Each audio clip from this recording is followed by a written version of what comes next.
Hey everyone, this is Benton. What if like the video and subscribe if you enjoy the content. Let's begin. What if Ben 10 was in the Godzilla MonsterVerse Chapter 1, collision course the Omnitrix sparked, its familiar green glow replaced by erratic flashes of red and yellow as Ben Tennyson slammed into the trunk of a massive tree. Pain shot through his back, but he had no time to recover. Getting tired, Tennyson? Dr. Animo's voice echoed through the abandoned laboratory. The mad scientist stood atop his latest monstrosity, a genetically modified gorilla with 4 arms and metallic implants jutting from its spine. In his hands, he clutched a strange device pulsing with blue energy. This dimensional transporter will revolutionize my work. Imagine collecting DNA from every universe. Ben pushed himself to his feet, brushing dirt from his green jacket. Dude, the only dimension you're visiting is prison. Again. He slapped the Omnitrix, transforming in a flash of green light. Humongosaur. The 12-foot dinosaur-like alien roared, muscles tensing as he charged forward. Animo's gorilla creature leaped to intercept, but Ben caught 2 of its arms and used the creature's momentum to hurl it across the lab. Glass shattered as equipment crashed to the floor. You'll pay for that. Animo screeched, frantically adjusting dials on the dimensional device.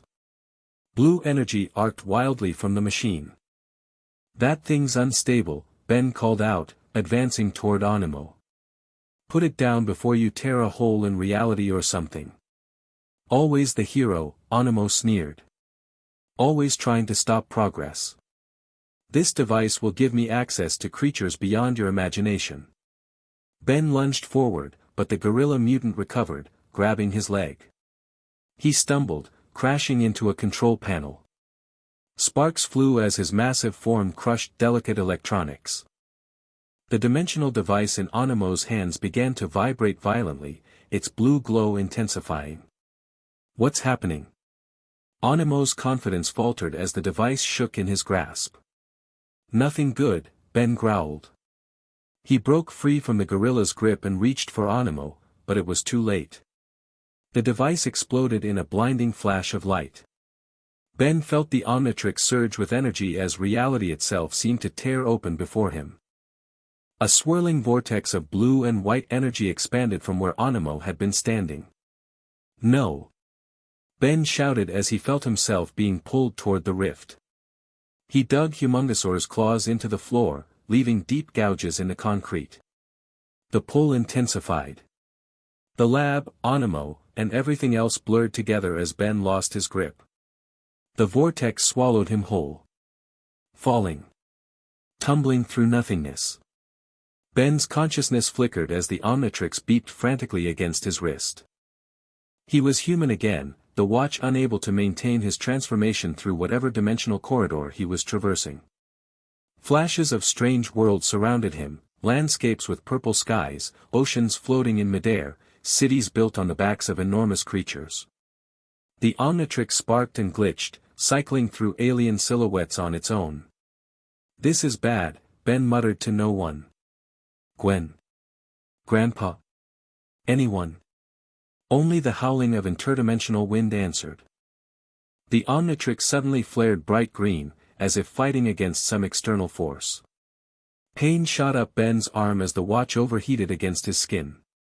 Come on, don't fail me now. A final burst of energy, and the tunnel around him collapsed. Impact. Ben crashed through dense foliage, branches whipping his face and arms before he slammed into muddy ground. The fall knocked the wind from his lungs. He lay still for a moment, rain pattering against his skin as he struggled to breathe. Finally, air rushed back into his lungs. Ben gasped and rolled onto his back, blinking up at unfamiliar skies. Dark storm clouds swirled overhead, occasional lightning illuminating the massive trees surrounding him. Definitely not Bellwood, he groaned, sitting up. The Omnitrix looked intact but its display flickered between green and red. Ben tapped it experimentally.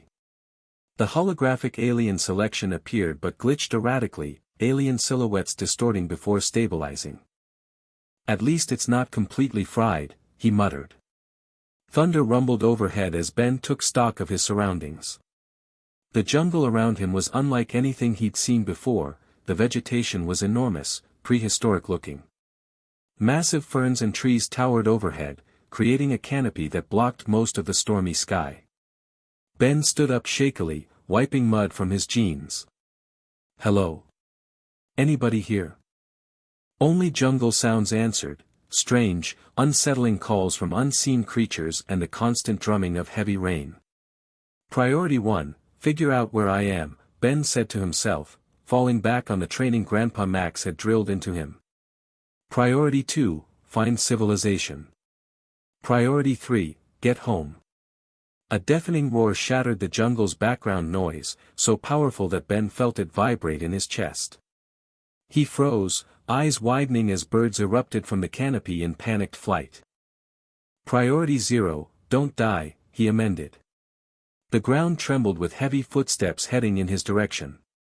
Ben activated the Omnitrix, cycling through his available transformations. Many icons appeared corrupted or unavailable, but he recognized a few working options. Beggars can't be choosers, he muttered, selecting one of the functioning aliens. He slapped down on the watch face. Green light washed over him as his body transformed. Swamp fire. He called out as his body became plant-like, his head erupting in small flames despite the rain. Just in time. The trees before him crashed down as a massive creature burst into the clearing. It resembled a prehistoric reptile with leathery wings and a head dominated by a bony crest. The thing was at least 30 feet tall, with a wingspan twice that length. "That's a dinosaur," Ben said incredulously. "A flying dinosaur." The creature fixed its eyes on Ben and screeched, apparently not expecting to find a flaming plant man in its territory. It beat its massive wings, creating a downdraft that nearly knocked Ben off his feet. "Hey, easy there, big guy." Ben raised his hands in what he hoped was a non-threatening gesture. "Just passing through." The flying reptile wasn't interested in diplomacy. It dove toward Ben with surprising speed for its size, jaws opening to reveal rows of serrated teeth. Ben rolled to the side, barely avoiding the snapping jaws. He retaliated with a blast of fire from his palms. The flame struck the creature's wing, causing it to shriek and pull back. "Sorry." Ben called out reflexively. "But you started it." The creature circled around for another attack. This time, Ben was ready. As it dove, he grabbed a fallen tree branch and ignited it with his powers, creating an improvised flaming staff. He swung it in wide arcs, keeping the reptile at bay. "I don't want to hurt you," Ben said, backing away. "We can both just go our separate ways." The creature landed, folding its wings as it stalked forward on powerful legs. It clearly wasn't giving up. Ben sighed. "Fine. Let's try something else." He slapped the Omnitrix symbol on his chest. Green light flashed again as he transformed. Jetray. His body became sleek and aerodynamic, with red skin and yellow membrane-like wings extending from his arms. Ben shot into the air, zooming past the startled reptile and high above the jungle canopy. "Catch me now, fossil face." From this height, Ben could finally see beyond the dense jungle. The landscape below was primordial and unspoiled, miles of forest stretching to distant mountains in one direction and what appeared to be an ocean in another. No cities, roads, or any sign of human civilization. "Where am I?" he wondered aloud. The flying reptile hadn't given up. It launched into the air after him, its massive wings carrying it with surprising speed. "Persistent, aren't you?" Ben banked sharply right, using Jetray's maneuverability to his advantage. The creature followed, screeching in frustration as its prey continued to elude it.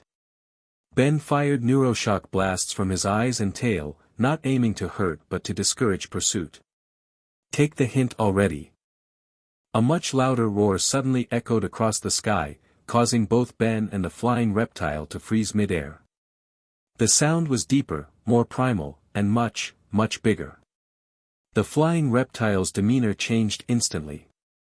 It tucked its wings and dove back toward the jungle, disappearing into the canopy.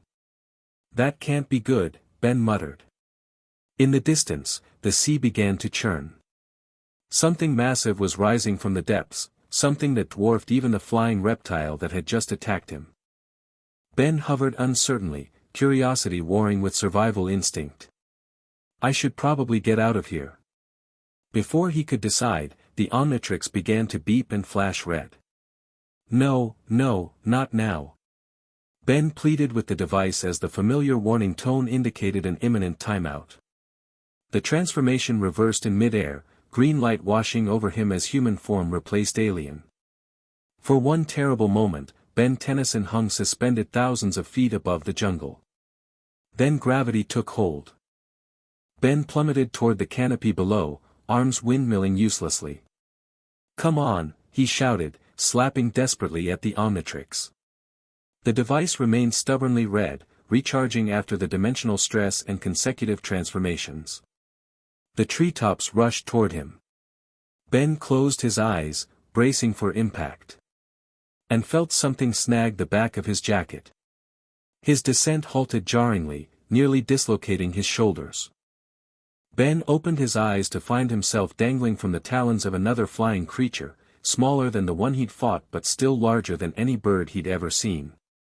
This one had dark leathery skin, no feathers, and a long, thin snout filled with needle-like teeth.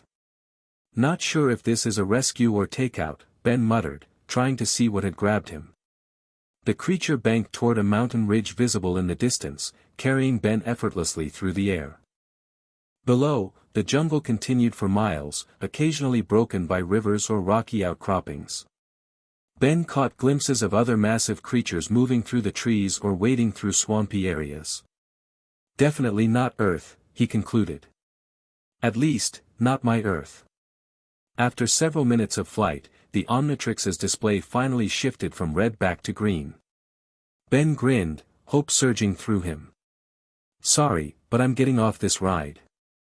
He activated the watch, quickly selecting an alien, and transformed. Stinkfly.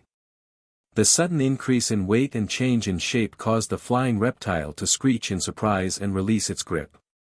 Ben's insectoid form buzzed into controlled flight, for wings beating rapidly as he veered away from his surprised captor.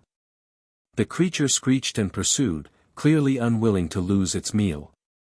Ben fired gobs of foul-smelling slime from his eye stalks, forcing the reptile to bank away to avoid being hit.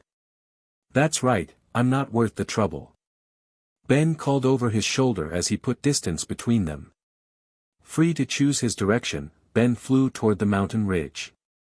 Higher ground would give him a better vantage point to assess this strange world he'd landed in. As he approached, he noticed unnatural straight lines among the rocky outcroppings, structures of some kind. Civilization. Or at least, ruins, he said hopefully.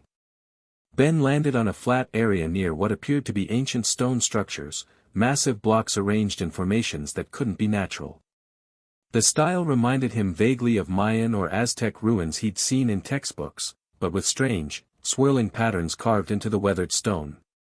He transformed back to human once safely on solid ground, preserving the Omnitrix's power. The ruins were eerily silent as Ben cautiously explored.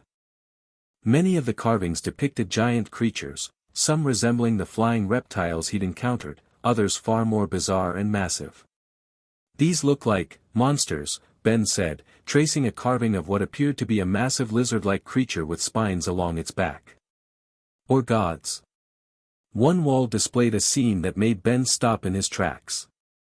The carving showed human-like figures bowing before various giant creatures. In the center stood a different figure, one that seemed to be changing shape, depicted with multiple overlapping forms. "That's weird," Ben muttered, studying the shape-shifting figure. The sound of rotors suddenly cut through the air. Ben spun around to see a black helicopter approaching the ruins. It wasn't the welcome sight it should have been. The helicopter had no markings he recognized, and gun mounts were clearly visible on its sides. Military? Ben ducked behind a fallen stone column, watching as the helicopter circled the ruins once before hovering over a clear area nearby. Men in tactical gear rappelled down from the helicopter, weapons at the ready. They moved with professional precision, securing the perimeter before one spoke into a radio. Monarch Site 14 secure. Beginning sweep for unidentified energy signature. Ben frowned. Monarch? Energy signature. He glanced at the Omnitrix, which was still occasionally flickering. They're looking for me. The soldiers began methodically searching the ruins, moving closer to Ben's hiding spot. He needed options. The Omnitrix was working, but unpredictably. He didn't know if these people were hostile, but they were definitely armed. Time to see what they want, Ben decided, selecting an alien that might give him an advantage in this situation. He transformed quietly, green light washing over him. Big chill, he whispered, his body becoming ghostly and moth-like. Ben turned intangible, phasing through the stone column and floating silently above the soldiers. They continued their search, unaware of his presence. "Commander, energy readings are fluctuating," one soldier reported into his radio. "Whatever caused the spike is still in the area." "Continue search pattern," came the reply. "Dr. Serizawa wants it found intact." Ben followed them invisibly, gathering information. Their equipment was advanced but recognizably human. Their patches bore a stylized emblem he didn't recognize, a circle with what looked like a winged creature silhouetted inside. A female soldier separated from the group, approaching the wall with the shape-shifting carving Ben had been examining. She studied it intently before taking photos with a specialized camera. "Dr. Chen will want to see this," she muttered. Ben floated closer, curious. "The changing one," she continued, speaking into a recorder. "Just like the paintings on Isla de Mara. Always depicted among the Titans, but never as one of them." "Titans?" Ben whispered to himself. The soldier whirled around, raising her weapon. "Who's there?" Ben remained still and intangible, but somehow she was looking directly at his position. "I know you're there," she said firmly. "Our thermal imaging picked up a cold spot. Exactly where you are." Ben winced. Big Chill's ice powers created a temperature drop even when intangible. He hadn't considered that they might have technology to detect that. "Commander Harper," the woman called out, "I've got our target." More soldiers converged on their position, surrounding the area where Ben hovered. "Nowhere to run," the woman, apparently Commander Harper, stated calmly.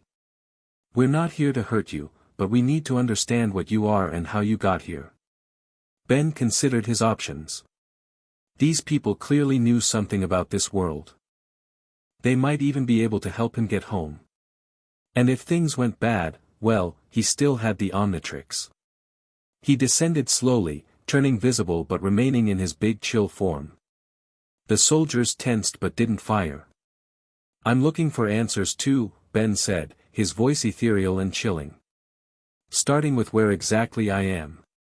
Harper studied him, expression unreadable behind tactical sunglasses. "You're on Skull Island. Restricted territory. And you, whatever you are, just set off every anomaly detector Monarch has." "Skull Island?" Ben repeated. The name didn't ring any bells. "Look, there's been some kind of mistake. I'm not supposed to be here." "That much we agree on," Harper replied. "Dr. Serizawa will want to speak with you directly. Will you come willingly?" Ben considered transforming again, fighting his way out. But to what end?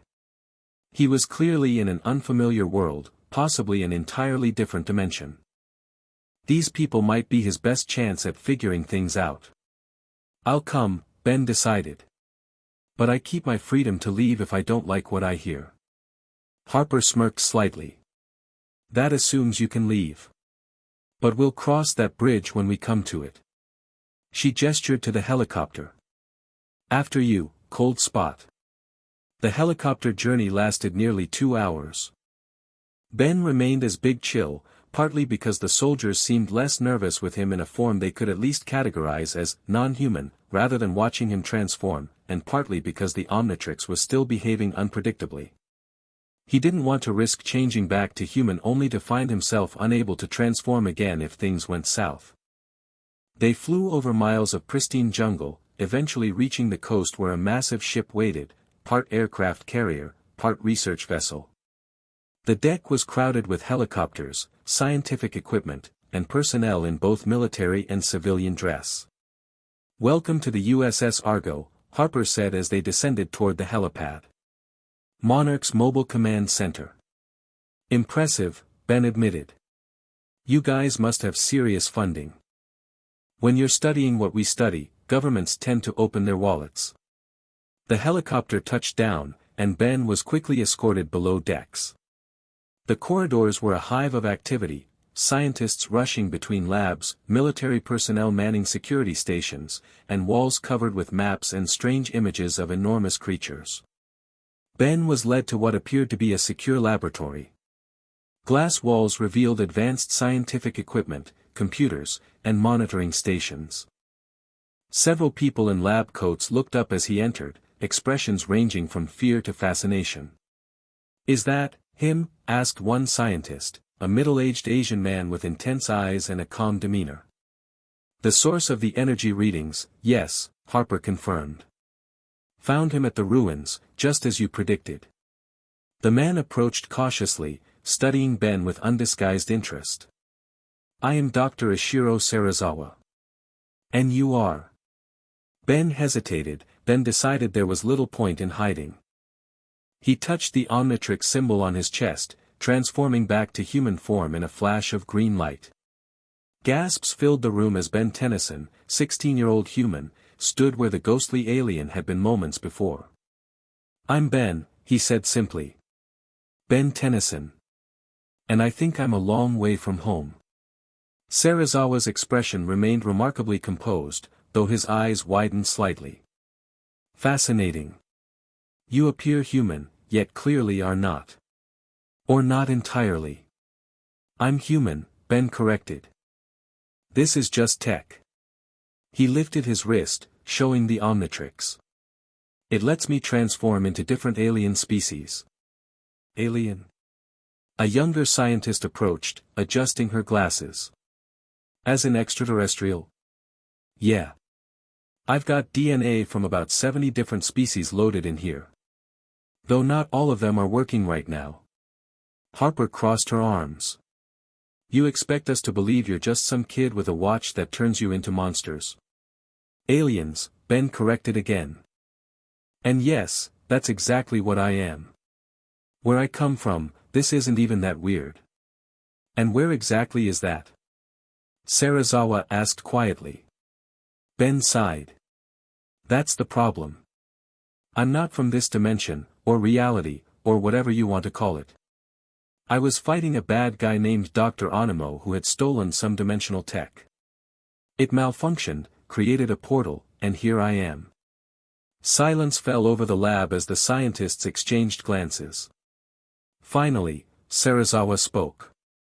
"We detected an unusual energy signature approximately 5 hours ago. A breach in what we can only describe as the fabric of reality itself. Our instruments registered it as similar to certain Titan-related phenomena we've studied, but distinctly different." "Titan?" Ben asked. "That soldier mentioned them too. What are they?" Serizawa gestured to the screens lining the walls. They lit up with images that made Ben's jaw drop. Enormous creatures, some resembling prehistoric animals, others completely alien to any biology Ben recognized. One image showed what appeared to be a massive reptile rising from the ocean, dwarfing the ships around it. "Titans," Serizawa explained.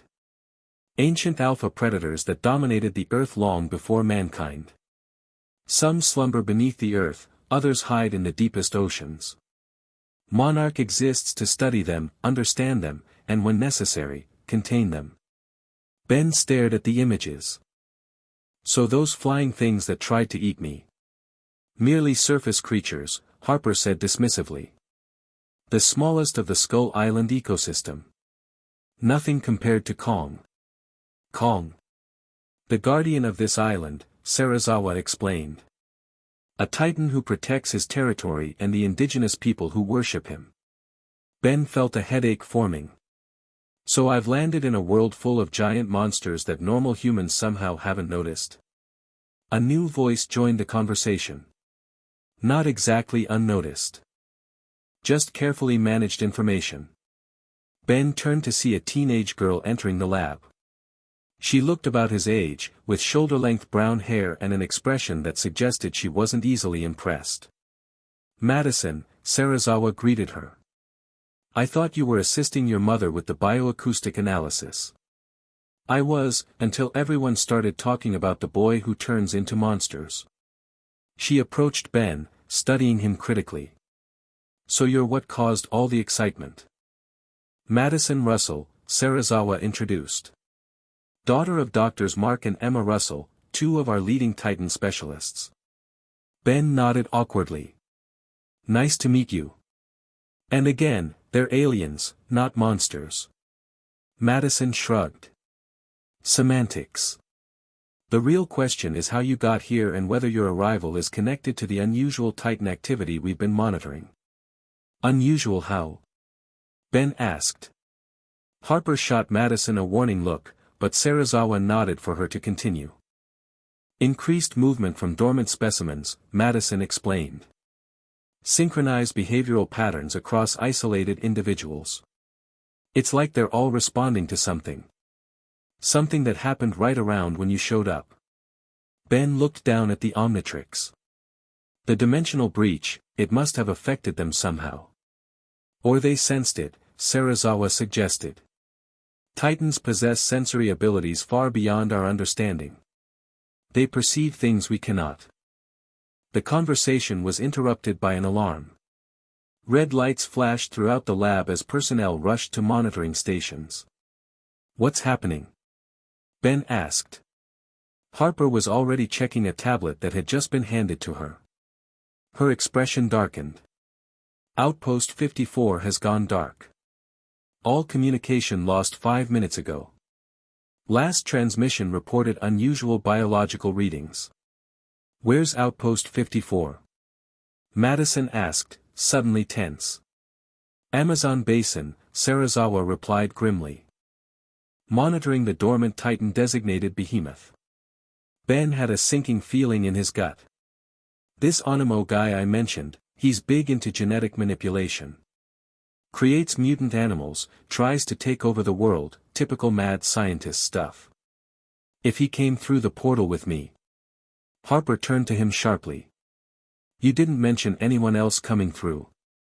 I didn't know. Everything happened so fast. Ben ran a hand through his hair. But if he did, and he's found one of these Titans. We need to investigate immediately, Serizawa decided. Colonel Harper, prepare a team. I'm going too, Ben stated firmly. Harper scoffed. Absolutely not. You're staying right here where we can keep an eye on you. If Animo is there, I'm the only one who knows how he thinks, how he fights.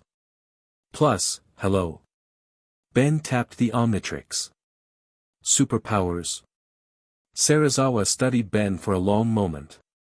The boy has a point, Colonel. His abilities could prove valuable, especially if we're dealing with an unknown threat. It's my responsibility, Ben insisted. If Animo came through because of my fight with him, then whatever he does here is on me. Madison stepped forward. I should go too. I've studied Behemoth's bioacoustic patterns more than anyone except my mother. Out of the question, Harper snapped. Actually, Serizawa interjected, Madison's expertise could prove crucial, especially if the Titan has been affected or manipulated. Harper looked like she wanted to argue further but finally relented. Fine. But both of you follow my orders. No heroics, no running off on your own. Clear. Ben nodded. Crystal. When do we leave? Madison asked. Harper checked her watch. Wheels up in 20 minutes. Pack light and be ready for anything. As the others dispersed to prepare, Serizawa pulled Ben aside. That device on your wrist, he said quietly. It contains the genetic material of multiple species. Ben nodded. Yeah, the Omnitrix samples and stores DNA, letting me transform into any alien it's catalogued. Serizawa's eyes gleamed with scientific curiosity. Have you ever considered what might happen if it encountered one of our titans? The question caught Ben off guard. No. It's designed for sentient aliens, not Earth creatures. Even giant ones. But these are not ordinary Earth creatures, Serizawa pointed out. Titans possess a cellular structure unlike anything in our scientific classification. Some believe they may even have extraterrestrial origins. Ben glanced down at the Omnitrix. You think it might try to sample Titan DNA? I think, Serizawa said carefully, that you should be prepared for unexpected interactions between your technology and our world. The laws of physics and biology may not translate perfectly between dimensions. With that cryptic warning, he left Ben alone with his thoughts. The journey to Outpost 54 took several hours aboard one of Monarch's specialized transport aircraft. Ben spent most of the flight trying to get the Omnitrix to stabilize, with mixed success. Some transformations seemed completely locked, while others were functioning normally. The device occasionally sparked or reset without warning, concerning him. Madison sat across from him, reviewing data on a tablet. She'd been mostly quiet since they left the Argo, occasionally giving Ben curious glances but focusing on her work. Finally, Ben broke the silence.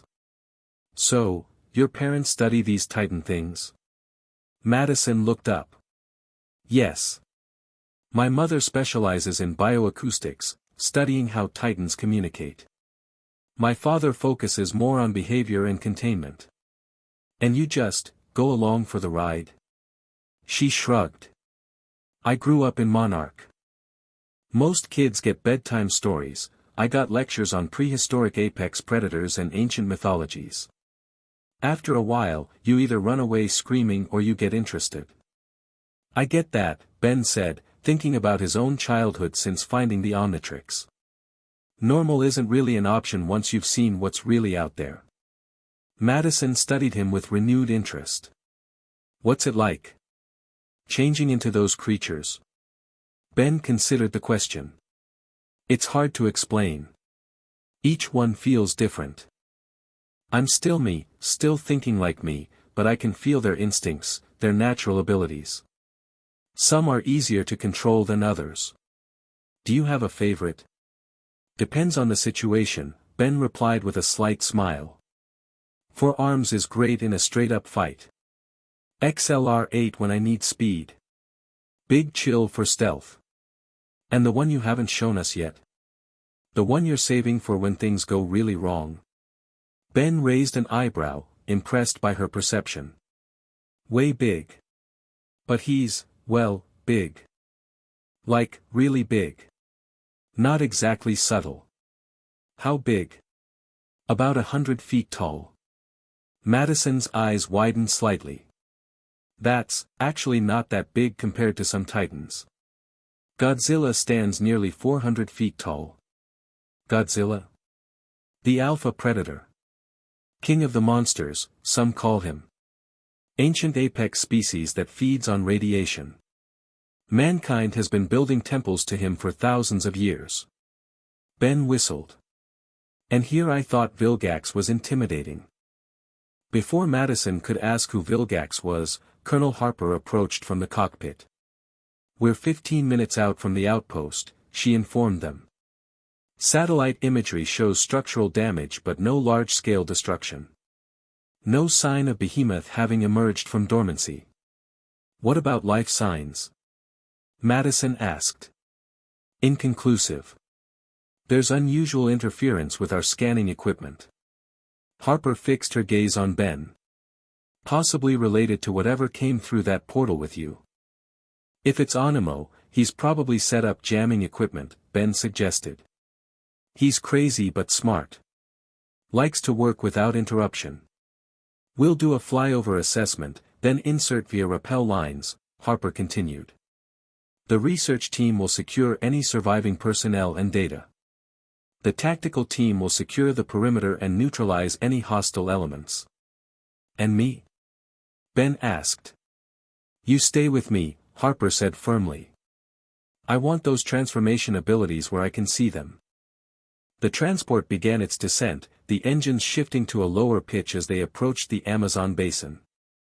Through the windows, Ben could see endless green jungle stretching to the horizon, broken only by a winding river and, in the distance, what appeared to be a man-made clearing. That's the outpost, Madison confirmed, following his gaze. Built over a dormant volcanic system where Behemoth has been hibernating for at least 3 centuries. As they drew closer, Ben could make out several buildings arranged in a circular pattern around a central structure. Parts of the perimeter fence appeared damaged, and one building was partially collapsed. Definitely signs of a fight, Harper observed. But nothing on the scale of a Titan awakening. The pilot's voice came over the intercom. Colonel, we're picking up unusual readings from the central containment building. Some kind of electrical anomaly. Can you be more specific? Negative. It's unlike anything in our database. Harper turned to Ben. Ring any bells? Ben frowned. Could be Animo's mutation equipment. He uses accelerated evolution technology, usually powered by some kind of stolen energy source.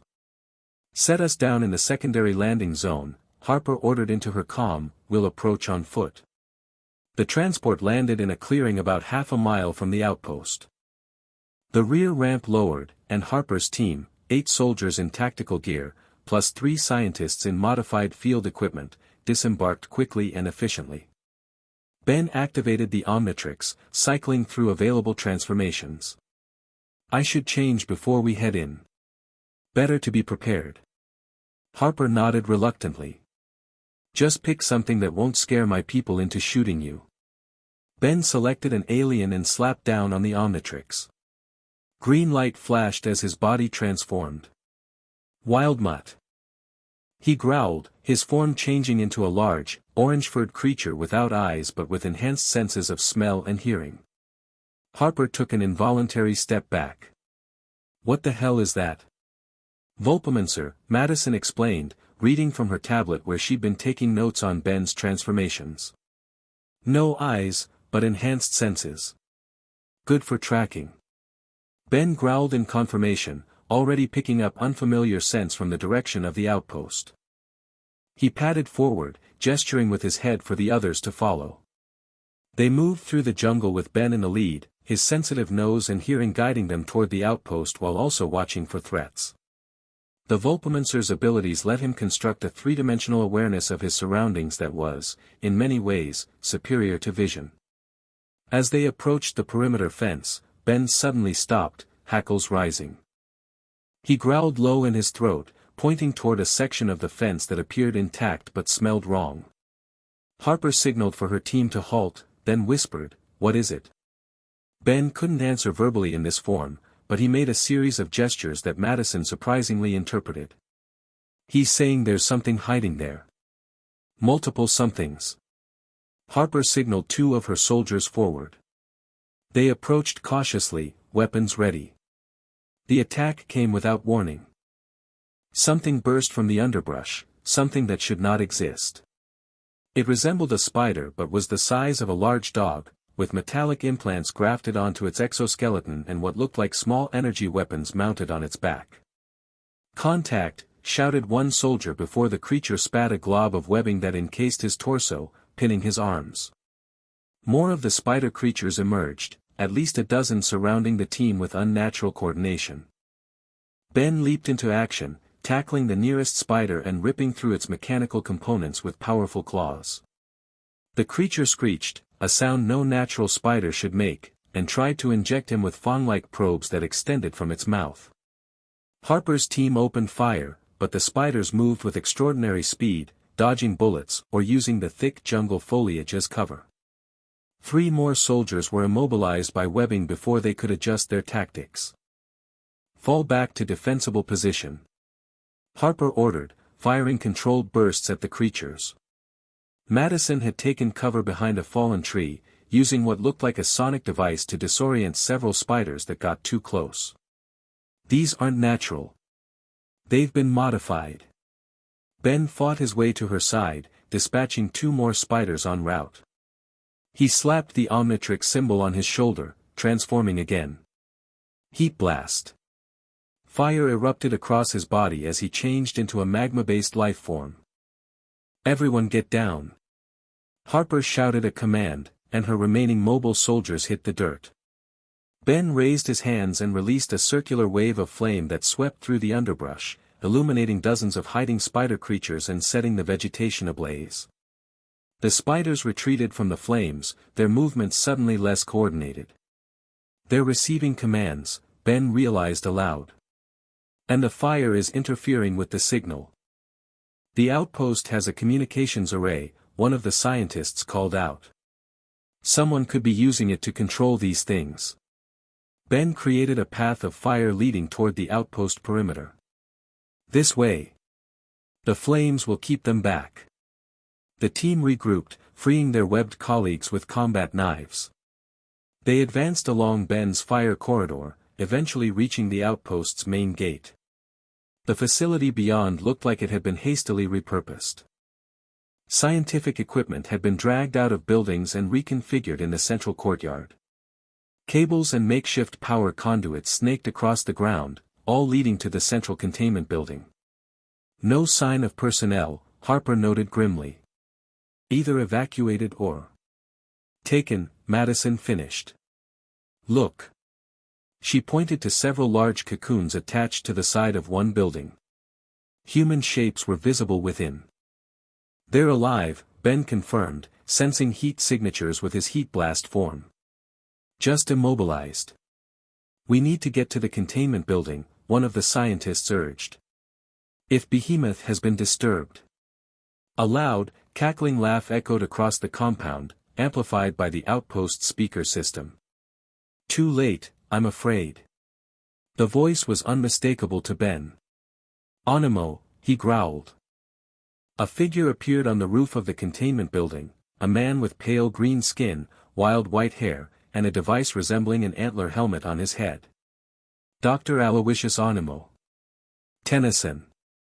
I should have known you'd survive the journey. Animo called out. How fortunate that you've arrived in time to witness my greatest achievement. Ben stepped forward. It's over, Animo. Whatever you're planning stops now. Oh, I don't think so. Animo gestured grandly. This world is a genetic treasure trove beyond my wildest dreams. Ancient creatures of power and majesty, ripe for enhancement and control. The Titans are not yours to manipulate, Madison shouted. You have no idea what forces you're playing with. Animo laughed again. Oh, but I do. Your research is quite thorough, my dear Monarch. I've learned so much from your files. Including how to wake a sleeping giant. He pressed a button on a remote control, and the ground beneath them began to tremble. What have you done? Harper demanded, raising her weapon. I've simply invited the guest of honor to our little party, Animo replied gleefully. Enhanced with my evolutionary accelerator, of course. Improved. Perfected. A deafening roar shook the entire compound as the central containment building's roof exploded outward. Something massive began to rise from within, a creature resembling a prehistoric mammoth but twisted and wrong. Its tusks had been augmented with metallic extensions, its hide embedded with the same technology Ben had seen on the spider creatures. Most disturbing were the multiple eyes that had erupted across its head, glowing with unnatural intelligence. Behold! Animo shouted. Behemoth 2.0. The first of my new army of enhanced titans. The creature roared again, a sound of pain and rage that shook Ben to his core. You're hurting it, Madison said, horror in her voice. Those implants are causing it pain. A necessary side effect of evolution, Animo dismissed. It will adapt. And more importantly, it will obey. He adjusted a dial on his helmet, and the creature's eyes flickered in unison. Ben turned to Harper. "Get your people back. This is about to get ugly." "We need to neutralize Animo," Harper replied. "Cut off the control signal." "Leave that to me." Ben launched himself into the air on a column of flame, arcing toward the containment building. Animo saw him coming and frantically adjusted controls on his remote. "Attack, my pet. Destroy the fire being." Behemoth swung its massive trunk toward Ben, the appendage moving with unnatural speed for something so large. Ben barrel-rolled in midair, barely avoiding being swatted from the sky. "You're making this personal, Animo." Ben called out, launching fireballs at the scientist. Animo ducked behind a ventilation unit, still working his controls. "Everything is personal between us, Tennyson. Including how I'll use these magnificent creatures to finally destroy you." Below, Harper's team had split up, half working to free the cocoon personnel, half establishing a defensive perimeter as more spider creatures converged on the compound. Madison was with the scientists, attempting to access a control terminal. Ben landed on the roof, flames spreading around him. "Give it up, Animo. You can't control something that big for long. Your tech isn't designed for these creatures." "Perhaps not yet," Animo admitted with a twisted smile. "But I'm a quick study. And this world has such fascinating technology to build upon." He pressed another button, and panels on Behemoth's back split open, revealing what looked like organic missile launchers. The mutated Titan aimed them at the Monarch personnel below. "No!" Ben shouted, tackling Animo before he could activate the weapons. They grappled on the rooftop, Animo surprisingly strong for his lanky frame. The remote control skidded across the roof, stopping precariously near the edge. "You've always been short-sighted, Ben," Animo spat. "Unable to appreciate the genius of my work. These Titans are the ultimate canvas for my evolutionary art. They're living beings, not your personal science projects." Ben grabbed the front of Animo's lab coat, lifting him with heat blast's enhanced strength. Animo merely laughed. "Even without direct control, my modifications are permanent.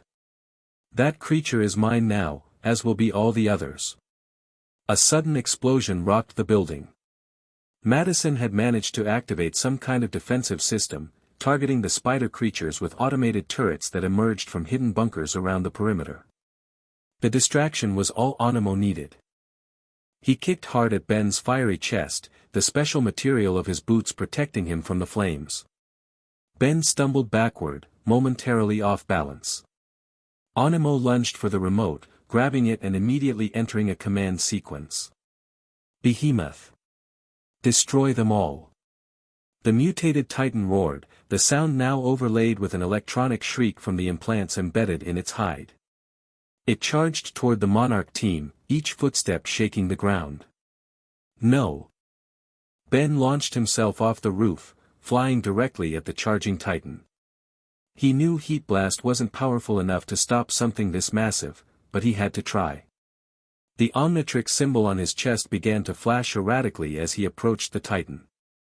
Unexpected energy readings flooded his awareness through his connection to the device. What the green light consumed him as the Omnitrix suddenly initiated a transformation on its own. Ben felt his body changing, growing, becoming something he didn't recognize.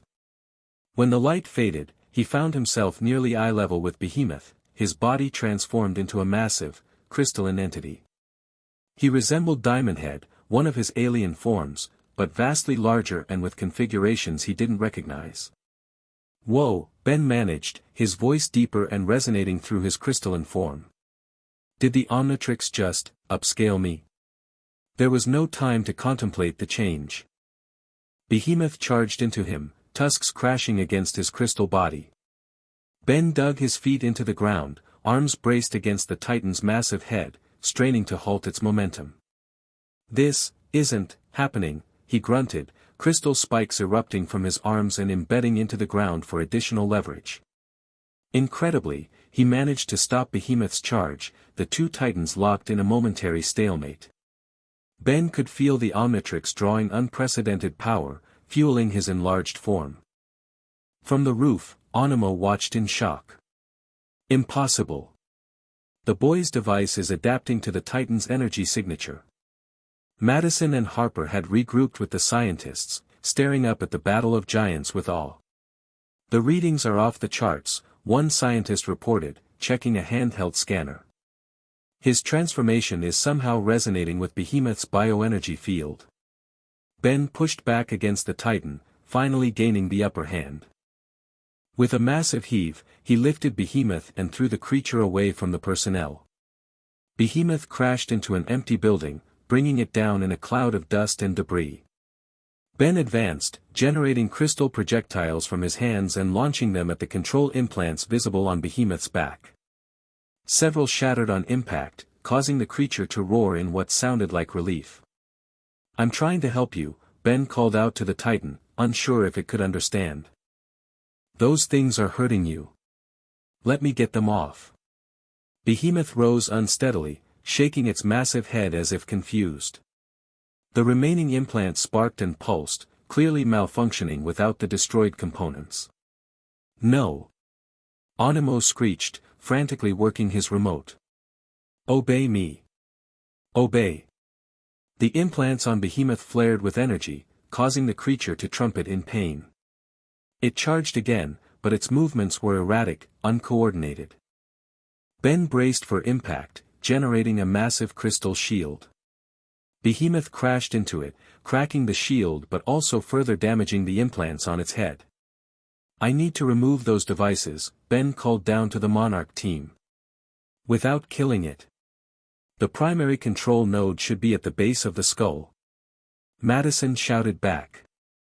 "If you can disable that, the others may shut down." Ben nodded, waiting for Behemoth to charge again. This time, instead of blocking, he sidestepped and grabbed the Titan as it passed, using its momentum to flip it onto its side. The ground shook with the impact. "Sorry about this," Ben said, pinning the struggling creature with crystal restraints that erupted from the ground. He located the main control node, a pulsing device embedded at the base of Behemoth's skull, just as Madison had suggested. Carefully, he extended a crystalline finger, sharpening it to a precise point. With surgical precision, he cut around the device, severing its connections to Behemoth's nervous system. The effect was immediate. The remaining implants powered down, their lights fading. Behemoth's struggle ceased, its breathing steadying. "He did it!" Madison exclaimed. Not for long. Animo had descended from the roof and was making a break for what looked like a modified helicopter on the far side of the compound. Harper raised her rifle. "Stop or I'll shoot." "I think not," Animo replied, pressing another button on his remote. The remaining spider creatures suddenly converged on Harper's position, forcing her to dive for cover instead of taking the shot.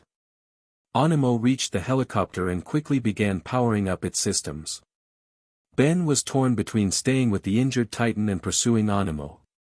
Before he could decide, the Omnitrix symbol on his chest began flashing red. "No, not now," he groaned as he felt the transformation beginning to reverse. Green light enveloped him as he shrank back to human form, landing unceremoniously on the ground beside the now freed Behemoth. The Titan rose slowly, shaking itself like a dog coming out of water. It regarded Ben with intelligent eyes, no longer clouded by Animo's control. We cool?" Ben asked nervously, suddenly very aware of how small he was compared to the creature. Behemoth snorted, then turned toward the escaping helicopter. With surprising speed, it charged across the compound. "No, wait." Ben called after it. "You're injured." Behemoth ignored him, reaching the helicopter just as it began to lift off. With one swipe of its massive trunk, it swatted the aircraft back to the ground, crushing it partially. Animo crawled from the wreckage, dazed but alive. He found himself face to face with the very Titan he had attempted to control, its eyes now fixed on him with unmistakable rage. "Nice, Mammoth," Animo whimpered. Harper's team surrounded the downed helicopter, weapons trained on Animo. Dr. Aloysius Animo, you're under arrest for, well, a whole lot of things we probably don't even have names for yet. Behemoth watched as Animo was handcuffed and led away, then turned back toward Ben. It approached slowly, each footstep deliberate. Ben, don't move, Madison called out, having joined him. It's assessing you. Ben stood his ground as the massive creature lowered its head, bringing one eye level with him. Man and Titan regarded each other in silence. I'm sorry about what he did to you, Ben said quietly. That's not why I came to your world. Behemoth snorted softly, then did something unexpected. It gently touched Ben with the tip of its trunk, almost like a curious elephant might. Madison gasped. That's unprecedented. It's acknowledging you. The moment was interrupted by the arrival of additional Monarch helicopters, presumably responding to the crisis. Behemoth raised its head, regarding the newcomers warily. It's okay, Ben told the Titan. They won't hurt you. As if understanding, Behemoth backed away slowly. With one final look at Ben, it turned and lumbered toward the jungle, disappearing among the trees despite its massive size. Harper approached, looking somewhat shell-shocked. Did you just talk down a Titan? I think we understood each other, Ben replied, watching the tree lean where Behemoth had vanished. The implications are extraordinary, one of the scientists was saying, reviewing readings on a tablet. The boy's transformation technology somehow resonated with Behemoth's bioenergetic field. It's like they recognized each other at a cellular level. Madison turned to Ben. What exactly happened up there? How did you get so big? Ben looked down at the Omnitrix, which was still in recharge mode. I don't know. The Omnitrix has been glitchy since I arrived, but this was different. It was like it was adapting, evolving in response to the Titan. Dr. Serizawa will want to study this immediately, Harper decided. Both of you are returning to the Argo as soon as containment teams secure this site. Ben nodded absently, still staring at the Omnitrix. Something's happening to it. To me. This world is affecting the transformations somehow. Is that dangerous? Madison asked. I don't know, Ben admitted. But I've got a feeling we're going to find out. As Monarch personnel secured Animo and began treating the recovered Outpost staff, Ben couldn't shake the sensation that followed his encounter with Behemoth, a connection he hadn't felt before, as if the Omnitrix had somehow bridged a gap between his aliens and this world's Titans. Whatever was happening, one thing was clear, his arrival in the MonsterVerse had set something in motion. Something bigger than Animo's mad schemes. Something that might change both Ben and the Titans forever. And somewhere out there, Behemoth was free once more, carrying the memory of their encounter into the wilds of this strange world. By the time they returned to the Argo, news of Ben's transformation and his connection with Behemoth had spread throughout Monarch. Serizawa was waiting on the flight deck, his expression a mixture of scientific excitement and concern. Is it true? He asked without preamble as Ben descended from the transport. You matched a Titan in size? Ben nodded tiredly. Yeah, but I don't know how. The Omnitrix acted on its own. We need to run tests immediately, Serizawa decided. If your device is truly capable of adapting to Titan energy signatures, the implications are staggering. Can it wait until morning? Ben asked, exhaustion evident in his voice. It's been a long day of dimensional travel, nearly getting eaten, and wrestling a mutant mammoth. Serizawa studied him for a moment, then nodded. Of course. Rest. We'll begin tomorrow. As Ben was led to quarters assigned to him, Madison fell into step beside him. Pretty impressive first day in our world, she remarked. Not how I planned to spend my weekend, Ben replied with a tired smile. Do you think you can get back? To your world, I mean. Ben considered the question. I don't know. The portal was unstable to begin with, and without Animo's device. He trailed off, realizing the implications. I might be stuck here. Madison was quiet for a moment. For what it's worth, you'd have a place at Monarch. Anyone who can connect with a Titan like you did, we could use someone like that. Thanks, Ben said sincerely. I just hope that if I am stuck here, my family doesn't spend forever wondering what happened to me. They reached his assigned room, small but comfortable, with a bed, desk, and bathroom. Get some sleep, Madison advised. Tomorrow's going to be busy. Monarch doesn't do anything halfway, especially studying new phenomena. After she left, Ben sat on the edge of the bed, examining the Omnitrix. Its green glow seemed stronger now, more stable than it had been since his arrival. What are you doing? He asked the device quietly. What's happening to you in this world? The Omnitrix, as always, offered no verbal response. But as Ben drifted off to sleep, he couldn't shake the feeling that it was changing, adapting, perhaps even evolving in response to this new reality. And in the darkness beyond the Argo, in the depths of the ocean where ancient beings slumbered, something stirred. Something that sensed a new presence in the world. Something that recognized, on some primal level, a kindred spirit had arrived. A bridge between worlds.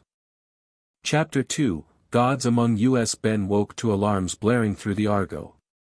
He bolted upright, momentarily confused by the unfamiliar surroundings before the events of the previous day crashed back into his memory. Different dimension. Giant monsters. Monarch. Great, he muttered, pulling on his jacket. Not even a full day here and something's already trying to kill everyone. He rushed into the corridor where personnel ran in organized chaos, following emergency protocols. Ben grabbed the arm of a passing scientist. What's happening? The man's eyes widened with recognition. You're the shapeshifter kid. Serizawa wants you on the bridge immediately. It's Godzilla. Ben released him and sprinted toward the bridge, following the largest concentration of people. He found Madison already there, standing beside her father, a bearded man with worried eyes who kept one protective hand on her shoulder. There you are, Madison said, spotting Ben. Dad, this is Ben Tennyson. Dr. Mark Russell, the man said with a curt nod, clearly more focused on the situation than introductions. Heard you had quite the encounter with Behemoth. Before Ben could respond, the massive central screen captured his attention. It showed thermal imagery of something enormous moving through deep water, heading directly toward the Argo. The creature's silhouette was vaguely reptilian, with jagged protrusions along its back. Dar. Serizawa stood before the display, hands clasped behind his back. He's approaching rapidly. Speed indicates heightened agitation. Or aggression, Colonel Harper added. She turned to Ben. You arrived yesterday. Godzilla emerges today. Not a coincidence. You think he's coming for me? Ben asked, incredulous. Titans are territorial, Dr. Russell explained. They sense intrusions, disruptions to the natural order. Your arrival, especially that dimensional breach, registered on every monitoring station we have. Distance 2 miles and closing, a technician called out. Estimated intercept in 3 minutes. Serizawa turned to Ben. The Omnitrix. You said it contains genetic material, allows you to transform. Yeah, but, could it potentially interface with Titan DNA? Ben hesitated. I don't know. It's designed for sentient alien species, not Earth creatures. But after what happened with Behemoth. He's surfacing, someone shouted. The tactical display showed the massive creature rising toward the surface. The Argo rocked as waves generated by the approaching Titan hit the vessel. Serizawa's expression was strangely calm. Ben, I believe Godzilla is coming specifically for you. Not to attack, to investigate. That's a hell of an assumption, Harper objected. We should scramble defensive protocols. No, Serizawa said firmly. No aggression. This is a first contact situation. Mark Russell stepped forward. I agree with Colonel Harper. This is too risky. Dad, wait, Madison interjected. Remember what happened with Behemoth? Ben established some kind of connection. Godzilla isn't Behemoth, Mark replied tersely. He's an apex predator, the Alpha. The ship rocked violently as something massive breached the surface nearby. Water cascaded from an impossibly large form rising beside the Argo. Jagged, glowing dorsal plates broke the surface first, followed by a mountainous scaled back. He's here, Serizawa whispered, almost reverently. Ben moved to the observation window, drawn by a mixture of fear and fascination. What he saw took his breath away. Godzilla rose from the ocean like a living island, water streaming from armored scales. His head alone was larger than a house, ancient eyes gleaming with primal intelligence. The creature regarded the ship calmly, as if assessing its inhabitants. He's even bigger than way big, Ben murmured. 355 feet tall, Madison supplied, joining him at the window. Nuclear-powered metabolism. Evolved to harness radiation as energy. And he's looking right at us, Ben noted.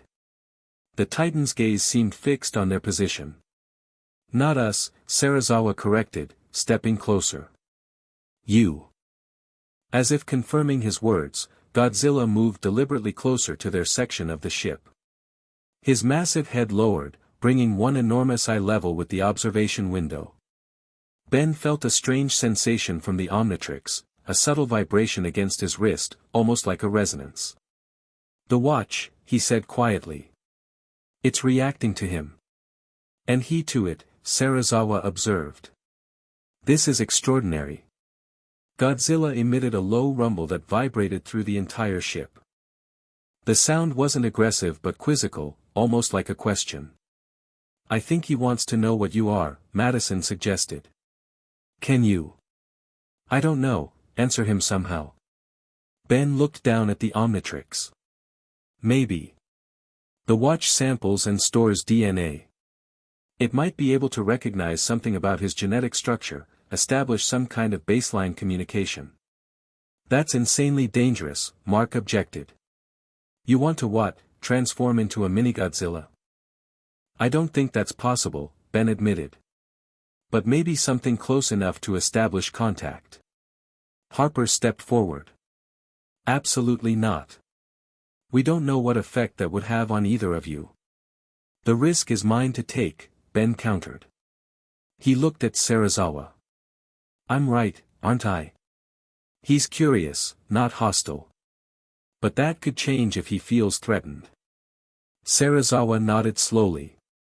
Proceed with caution. Ben turned back to the window. Godzilla remained motionless, watching. The Omnitrix continued its subtle vibration, almost like it was impatient. Here goes nothing, Ben muttered. He activated the Omnitrix, bringing up the holographic display of available aliens. To his surprise, several new silhouettes appeared, transformations he didn't recognize. Are those new? Madison asked, peering at the display. Yeah, Ben confirmed, surprised. The watch must be adapting to this dimension somehow. He selected one of his familiar transformations and pressed down on the dial. Green light flashed as his body transformed. Rip jaws. His human form was replaced by a humanoid fish-like alien with powerful jaws, sharp claws, and amphibious capabilities. The bridge crew stepped back in shock. Aquatic adaptation, Ben explained through Ripjaw's razor-filled mouth. Closest thing I have to a sea predator. Outside, Godzilla's reaction was immediate.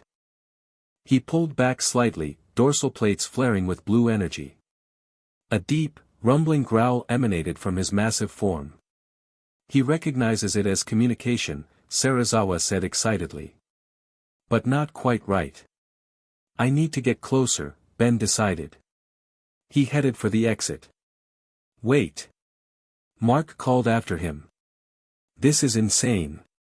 Ben paused at the doorway. Trust me. This is what I do. Minutes later, Ben stood on the forward deck of the Argo, face to face with the King of Monsters. From this vantage point, Godzilla's size was even more overwhelming. His breath alone created gusts of wind strong enough to make Ben brace himself. The Titan studied Ben's transformed state with obvious interest, head tilting slightly. "I know I'm not like you," Ben said, unsure if Godzilla could understand words. "But maybe we can understand each other." He touched the Omnitrix symbol on his chest, concentrating. One of the Omnitrix's lesser-known functions was its ability to analyze unknown DNA. Ben had rarely needed to use this feature, but now he activated it, directing its scanning function toward Godzilla. The symbol glowed brighter, projecting a green scanning beam that washed over the massive creature. Godzilla remained still, allowing the scan, curious rather than threatened. The Omnitrix beeped rapidly as it processed the immensely complex genetic information. Ben felt data flooding through his connection to the device, glimpses of evolutionary history, radiation adaptation, regenerative capabilities beyond anything he'd encountered. "Amazing," he breathed. Suddenly, the Omnitrix sparked violently. The scan had overtaxed it, or perhaps Godzilla's unique biology was incompatible with its systems. Either way, Ben's transformation abruptly ended, returning him to human form in a flash of green light. Ben stumbled backward, momentarily disoriented by the forced reversion. Godzilla leaned in closer, nostrils flaring as he scented the now human boy. Still me, big guy," Ben said nervously. "Just the regular version." To everyone's surprise, Godzilla produced a sound unlike his typical roars, a lower, almost contemplative rumble. He pulled back slightly, dorsal plates dimming from their alert blue glow to a more neutral state. From the bridge observation window, Serizawa watched in fascination. "He's responding to the boy," he said quietly. "Recognizing him across forms." On the deck, Ben cautiously extended a hand, palm out, a universal gesture of peace. "I'm not from your world, but I'm not here to cause trouble." Godzilla regarded the tiny human hand with what almost seemed like amusement. Then, with surprising gentleness for a creature his size, he exhaled a warm breath that washed over Ben, not aggressive, but acknowledging. The Omnitrix suddenly beeped, its display turning green again. A notification appeared that Ben had never seen before: partial sequence acquired. Partial sequence? Ben murmured, confused. The Omnitrix typically either registered a full DNA sample or none at all. Before he could contemplate this further, Godzilla began to move. With surprising grace for something so massive, he turned away from the ship and began to submerge. "Wait!" Ben called out, but the Titan continued his descent. Within moments, only the jagged tips of his dorsal plates remained visible, and then those too disappeared beneath the waves. Ben stood alone on the deck, the sea returning to deceptive calm as if a living mountain hadn't just been there. He looked down at the Omnitrix, its familiar green glow somehow different now, pulsing with newfound energy. "What did you just do?" he whispered to the device. "Absolutely fascinating," Dr. Emma Chen said, studying the readouts from the Omnitrix scans.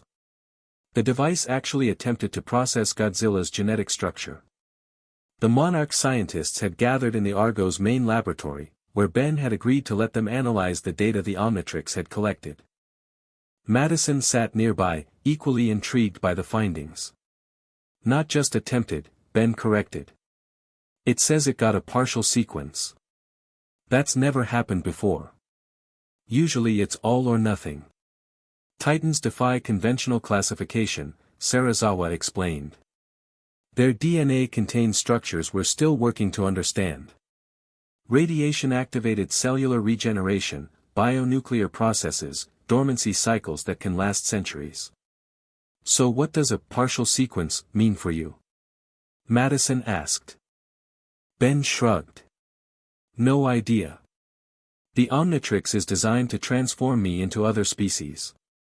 A partial sequence might mean a partial transformation, or none at all.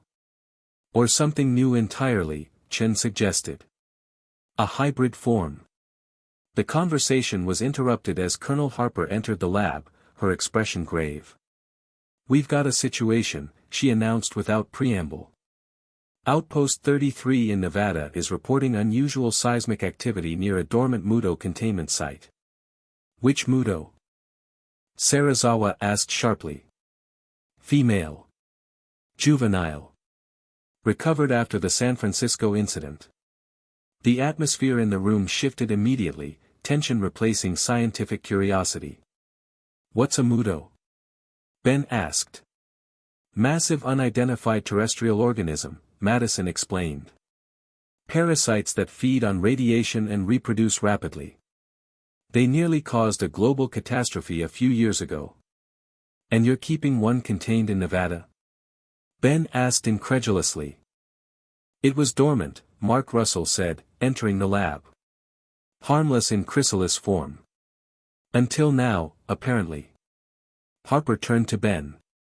Your friend Animo was transferred to a holding facility near that outpost last night. That can't be a coincidence, Ben realized. He must have escaped somehow. Or had help, Harper suggested darkly. We're mobilizing a response team now. I want you with us, Tennyson. Your experience with Animo could be valuable. Ben nodded. I'm in. When do we leave? 20 minutes. Helipad. As Harper left to continue preparations, Serizawa approached Ben. There's something else you should know about Mutos. They emit an electromagnetic pulse that disables electronics. If your device is affected, I'd be stuck as either human or whatever I transformed into, Ben finished. Got it. I'll be careful. Madison stood up. I'm coming too. Absolutely not, her father immediately objected. Dad, I know more about Muto bioacoustics than anyone except Mom. If Animo is somehow controlling it like he did with Behemoth, my research could help. Mark and Madison locked eyes in a silent battle of wills. Finally, Mark sighed. Fine. But you stay with the command unit. Nowhere near the field team. Madison nodded, though Ben suspected she had no intention of keeping that promise. The Nevada desert stretched below them as the Monarch transport approached Outpost 33. From the air, the facility appeared unremarkable, a cluster of buildings surrounded by security fencing, designed to look like a private research installation rather than a monster containment site. No obvious damage, Harper observed from the cockpit. But all communications are down. Could be Muto EMP effects. Ben sat with Madison in the passenger compartment, going through files on Animo's initial interrogation. He didn't reveal much, Madison noted, scrolling through transcripts. Just kept talking about evolutionary potential and cross-species hybridization. Classic Animo, Ben said. He's obsessed with evolution, thinks he can perfect nature through his mutations. Finding creatures like your Titans must be like discovering the Holy Grail for him. And Mutos are particularly dangerous, Madison added grimly. They reproduce exponentially if they find enough radiation sources. The transport touched down a safe distance from the facility. Harper's team deployed quickly, establishing a perimeter while scientists set up monitoring equipment. No radiation leaks detected, one technician reported. Containment systems appear intact. Then where's the Muto? Mark asked, scanning the horizon with binoculars. Ben activated the Omnitrix, cycling through available transformations. I'm going to check it out. Something fast but durable. He selected an alien and transformed in a flash of green light. XLR-8. His body became a sleek, velociraptor-like being with wheels for feet and a streamlined helmet. Before anyone could object, he zoomed toward the facility, leaving a dust trail in his wake. Ben reached the main gate in seconds, finding it partially melted, not broken down, but literally melted, the metal pooled on the ground. That's not Muto damage, he muttered. That's... A memory clicked. Acid. Like NRG's radiation burns.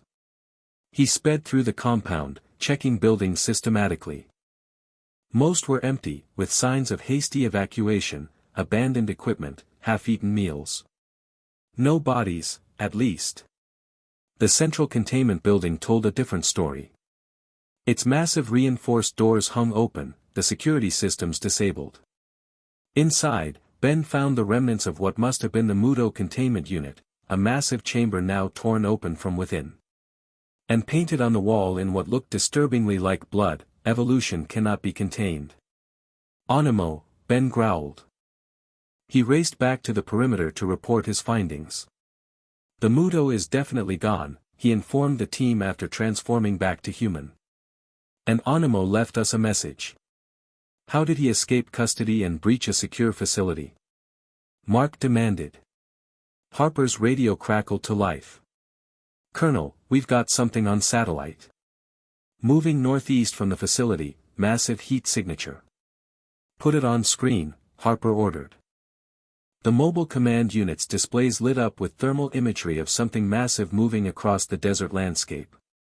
It resembled an enormous insect, 6 limbs, a segmented body, and what appeared to be wings still forming on its back. "That's not a standard Muto morphology," Serizawa observed, alarmed. "It's been altered." "Animo," Ben confirmed grimly. "He's done the same thing he did to Behemoth, accelerated its evolution and added his own twisted improvements." "It's heading toward Las Vegas," Mark realized, checking the trajectory. "Population 3 million. Harper was already issuing orders. "I need containment protocols, evacuation orders for Las Vegas, and air support redirected to intercept." "Conventional weapons won't stop it," Ben pointed out. "Not if it's anything like Behemoth was after Animo's upgrades." "What do you suggest?" Harper asked tersely. Ben activated the Omnitrix again. "I go after it. Try to remove whatever control system Animo has installed before it reaches populated areas." "Not alone," Madison interjected. She grabbed a backpack of equipment. "I've been studying the Muto containment systems. I might be able to disrupt whatever Animo's using to control it." "Madison," her father began. "There's no time, Dad," she cut him off. "People are going to die if we don't stop this thing." Mark looked like he wanted to argue but instead turned to Ben. "Keep her safe." Ben nodded solemnly. "I will. We'll follow in the transport," Harper decided. "Provide what support we can." Ben transformed again, this time into a massive, tiger-like alien. "Wrath," he roared.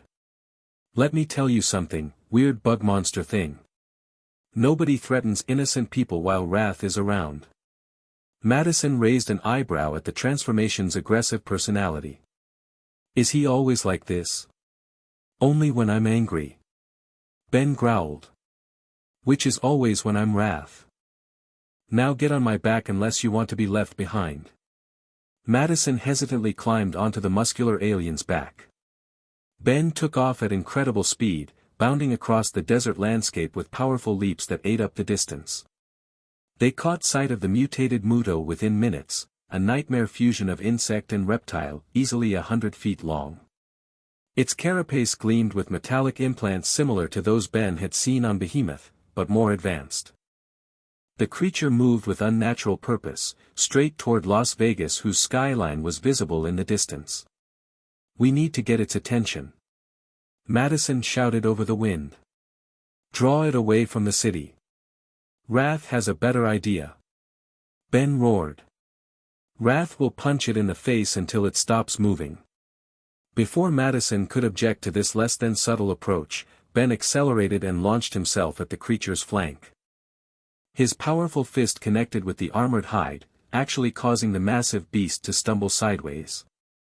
The Muto turned, mandibles clicking in anger as it focused on its attacker. Up close, Ben could see that Animo had significantly modified the creature's head, adding multiple eyes and what looked like sonic emitters on either side of its jaw. "That's it. Keep its attention," Madison called, pulling equipment from her backpack. "I need to analyze the control frequency."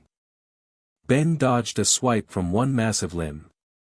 "Nobody swats Wrath. Wrath swats you." He leapt again, this time aiming for one of the control implants visible on the Muto's back. His claws connected with the device, tearing into its outer casing. The Muto screeched, a sound amplified by Animo's modifications into a sonic attack that sent Ben tumbling across the desert floor. Ben! Madison shouted, running to where he had fallen. Ben shook his head, momentarily dazed.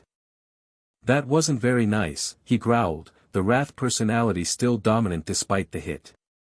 Madison was checking readings on a handheld device. The implants are broadcasting on multiple frequencies, much more sophisticated than what he used on Behemoth. We need to disrupt the primary control node. Where is it?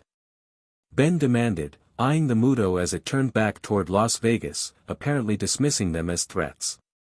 Based on these readings, center of the thorax, between the middle limbs. Ben cracked his knuckles. Time to perform some very aggressive surgery. He charged again, but this time the Muto was ready. It turned with surprising speed and released another sonic blast, this one even more powerful. Ben was thrown backward, landing hard enough to leave a small crater in the desert floor. The Omnitrix symbol on his chest flashed red and beeped in warning. The transformation reversed, leaving Ben human and vulnerable. Seriously, he groaned, picking himself up. Now is not the time for a timeout. The Muto loomed over them, mandibles clicking as if deciding whether they were worth eating or just squashing. Madison stood her ground beside Ben, still clutching her scanning device. Any ideas? She asked quietly. Just one, Ben replied, looking at the Omnitrix. Its display had turned from red to green unusually quickly. And it's a long shot. He activated the watch, but instead of selecting one of his usual aliens, he navigated to a new silhouette that had appeared after the scan of Godzilla, the partial sequence the Omnitrix had acquired. Here goes everything, Ben muttered, and pressed down on the dial. The transformation was different from any he had experienced before.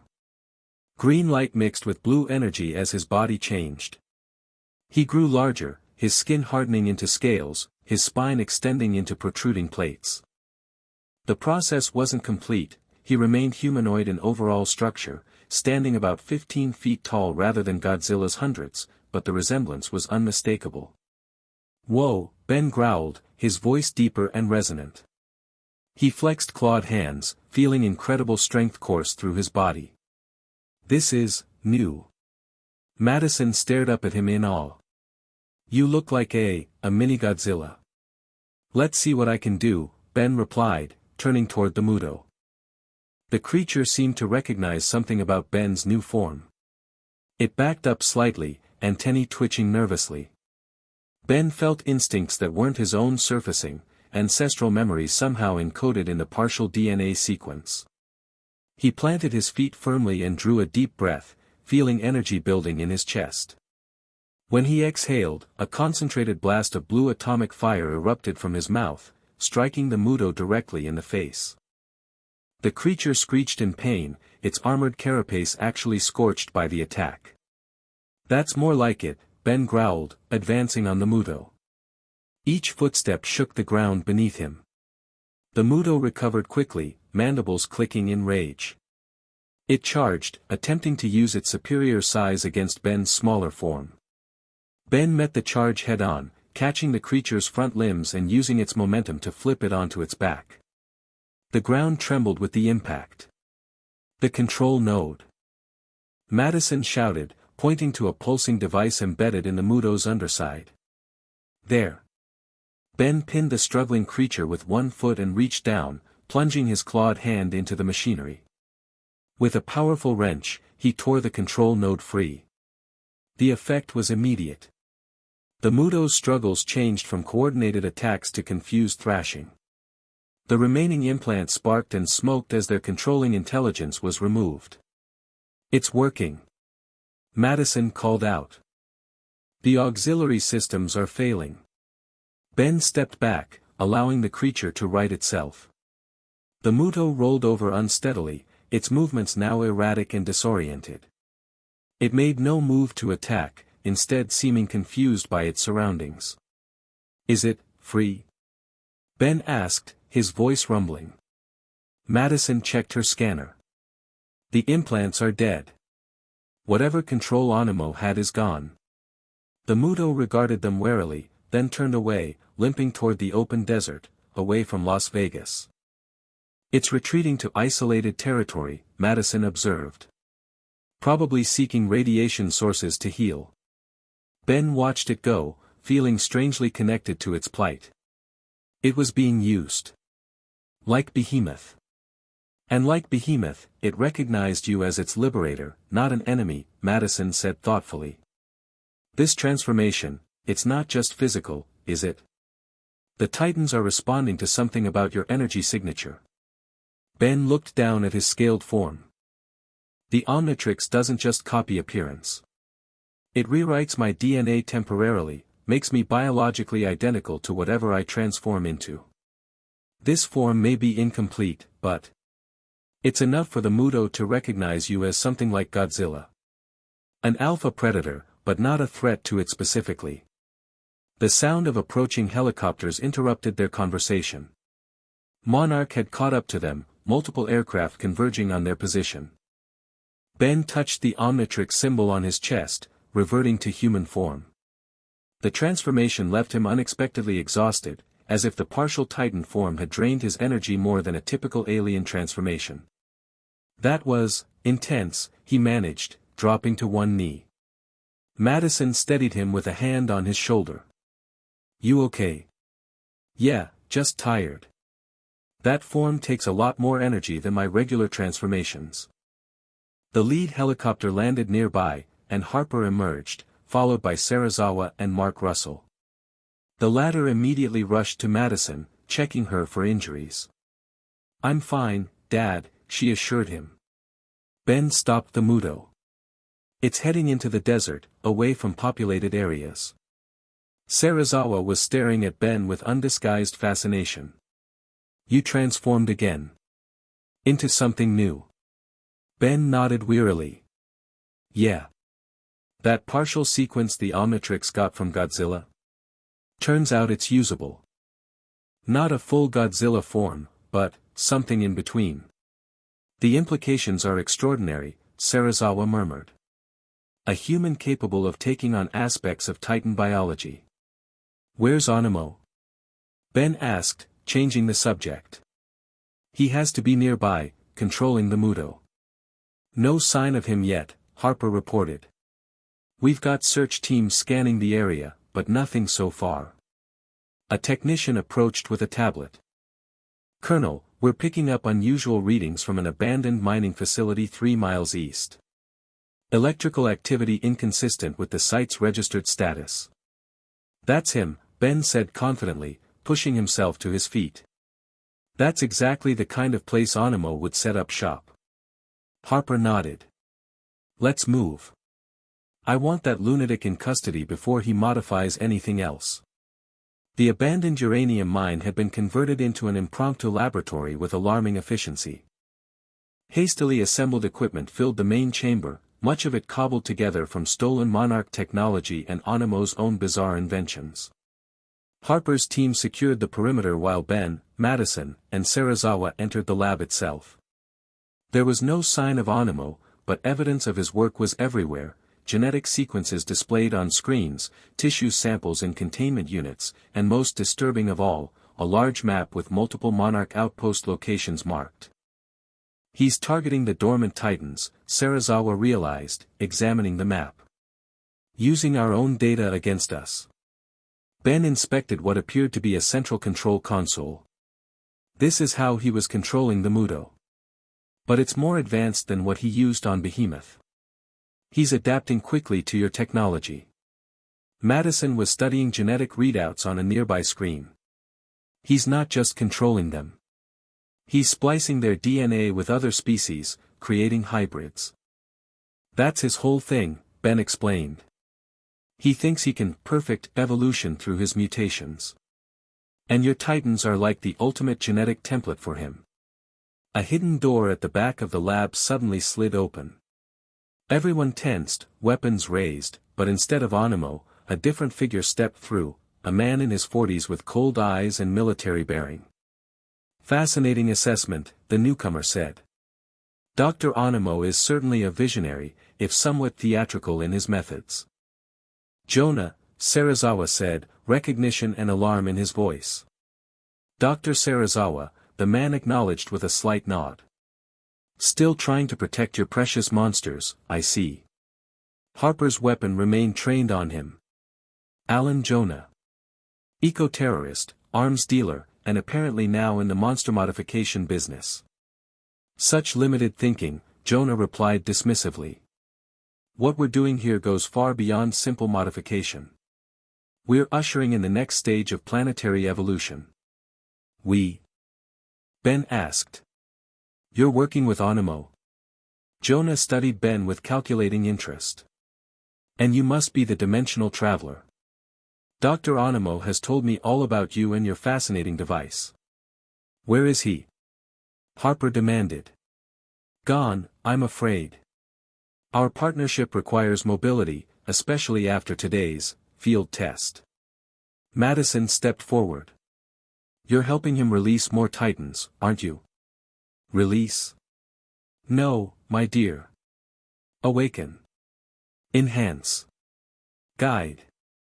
Jonah smiled thinly. The world has forgotten what it means to coexist with gods. We're simply providing a reminder. By turning them into weapons, Ben said flatly. Just like the Muto. By unleashing their true potential, Jonah corrected. Humanity has grown complacent, poisoning the very planet that sustains us. The Titans are nature's correction mechanism. Dr. Animo simply accelerates the process. Harper had heard enough. Alan Jonah, you're under arrest for terrorism, theft of classified technology, and a dozen other charges I'll think of on the way to your cell. Jonah sighed theatrically. Always so predictable, the military response. He pressed a device in his hand. I'm afraid I can't accompany you today. But I've left something to occupy your attention. Alarms began blaring throughout the facility. On the screens, countdown timers appeared, rapidly descending from 60 seconds. Self-destruct sequence initiated. Please evacuate immediately, an automated voice announced calmly. Consider this merely an introduction, Jonah said, backing toward the door he'd entered through. We'll be seeing much more of each other very soon. Stop him. Harper shouted, but Jonah tossed a small device that exploded in a blinding flash, momentarily disorienting everyone. When their vision cleared, he was gone, and the countdown continued. Everyone out. Ben shouted, activating the Omnitrix. Now. He transformed into a large, rocky alien. Gravitack. Ben extended his hands, creating a localized gravity field that tore equipment from the walls, compressing it into a dense ball in the center of the room. Get clear. I'll contain the blast. The others raced for the exit as Ben concentrated on pulling all potentially explosive materials into his gravitational field, creating a controlled implosion point. Sweat beaded on his rocky brow as he strained to maintain control over the increasingly unstable mass. The countdown reached 0 just as the last Monarch personnel cleared the facility. Multiple explosions detonated simultaneously within Ben's gravity field, the force threatening to break his concentration. Come on, he growled, feeding more power into the containment. The explosions churned within the field, unable to expand outward, slowly burning themselves out against each other. When the last detonation faded, Ben released the field, allowing the compacted debris to crash to the floor. He staggered, exhausted by the effort, and reverted to human form. Outside, the Monarch team watched in amazement as the facility remained standing, only a few small fires visible through the windows rather than the catastrophic explosion Jonah had planned. He contained it, Madison said, impressed. The whole blast. Serizawa approached as Ben emerged from the building, looking drained but triumphant. That was remarkable. Ben shrugged modestly. Gravitack's powers come in handy sometimes. Jonah escaped, Harper reported grimly. And presumably Animo with him. We need to warn all Monarch outposts, Serizawa decided. Put containment sites on highest alert. If they're targeting dormant titans. It won't be enough, Ben interrupted. Animo adapts quickly. He'll find ways around your security, especially with this Jonah guy helping him. Then what do you suggest? Mark asked. Ben looked back at the facility, thinking. We need to understand what they're planning next. Animo doesn't just release monsters for fun, he always has a bigger goal. Madison was already working on a tablet. I've copied some of the data from their systems. Most of it's encrypted, but I might be able to piece together what they're after. Let's get back to the Argo, Harper decided. We'll analyze everything there and coordinate our response. As they boarded the helicopters, Ben found himself standing beside Serizawa, both looking out over the desert where the freed Muto had disappeared. 2 titans in 2 days, Serizawa observed quietly. Both connected to your arrival. You think it's more than coincidence, Ben said. It wasn't a question. In my experience, Mr. Tennyson, the universe rarely deals in coincidences. Serizawa turned to face him directly. Something brought you to our world at this specific moment. Perhaps the same force that has kept the Titans dormant for so long. You sound almost like you believe in destiny. Serizawa smiled faintly. I believe in balance. Nature has a way of correcting itself when things go too far out of alignment.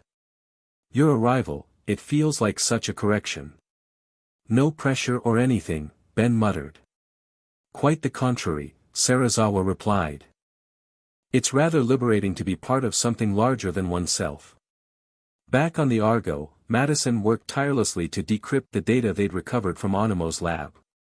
Ben sat nearby, alternately watching her work and experimenting with the Omnitrix, which continued to display new, unfamiliar silhouettes among his transformation options. Any luck with those new aliens? Madison asked without looking up from her screens. Not really, Ben admitted. The Omnitrix is definitely adapting to this dimension, but I can't tell if it's creating new transformations based on Titan DNA or just glitching from the dimensional transfer. That partial Godzilla form was definitely not a glitch, Madison pointed out. That was something new. Yeah, but it drained me faster than my normal transformations. Not exactly reliable in a long fight. Madison paused her typing, looking thoughtful. Maybe it's not meant to be used that way. Maybe it's more of a communication tool than a combat form. What do you mean? The way Godzilla and the Muto responded to you in that form, it was like they recognized you as one of them, but not a threat. Like you were speaking their language. Ben considered this. A biological translator, basically.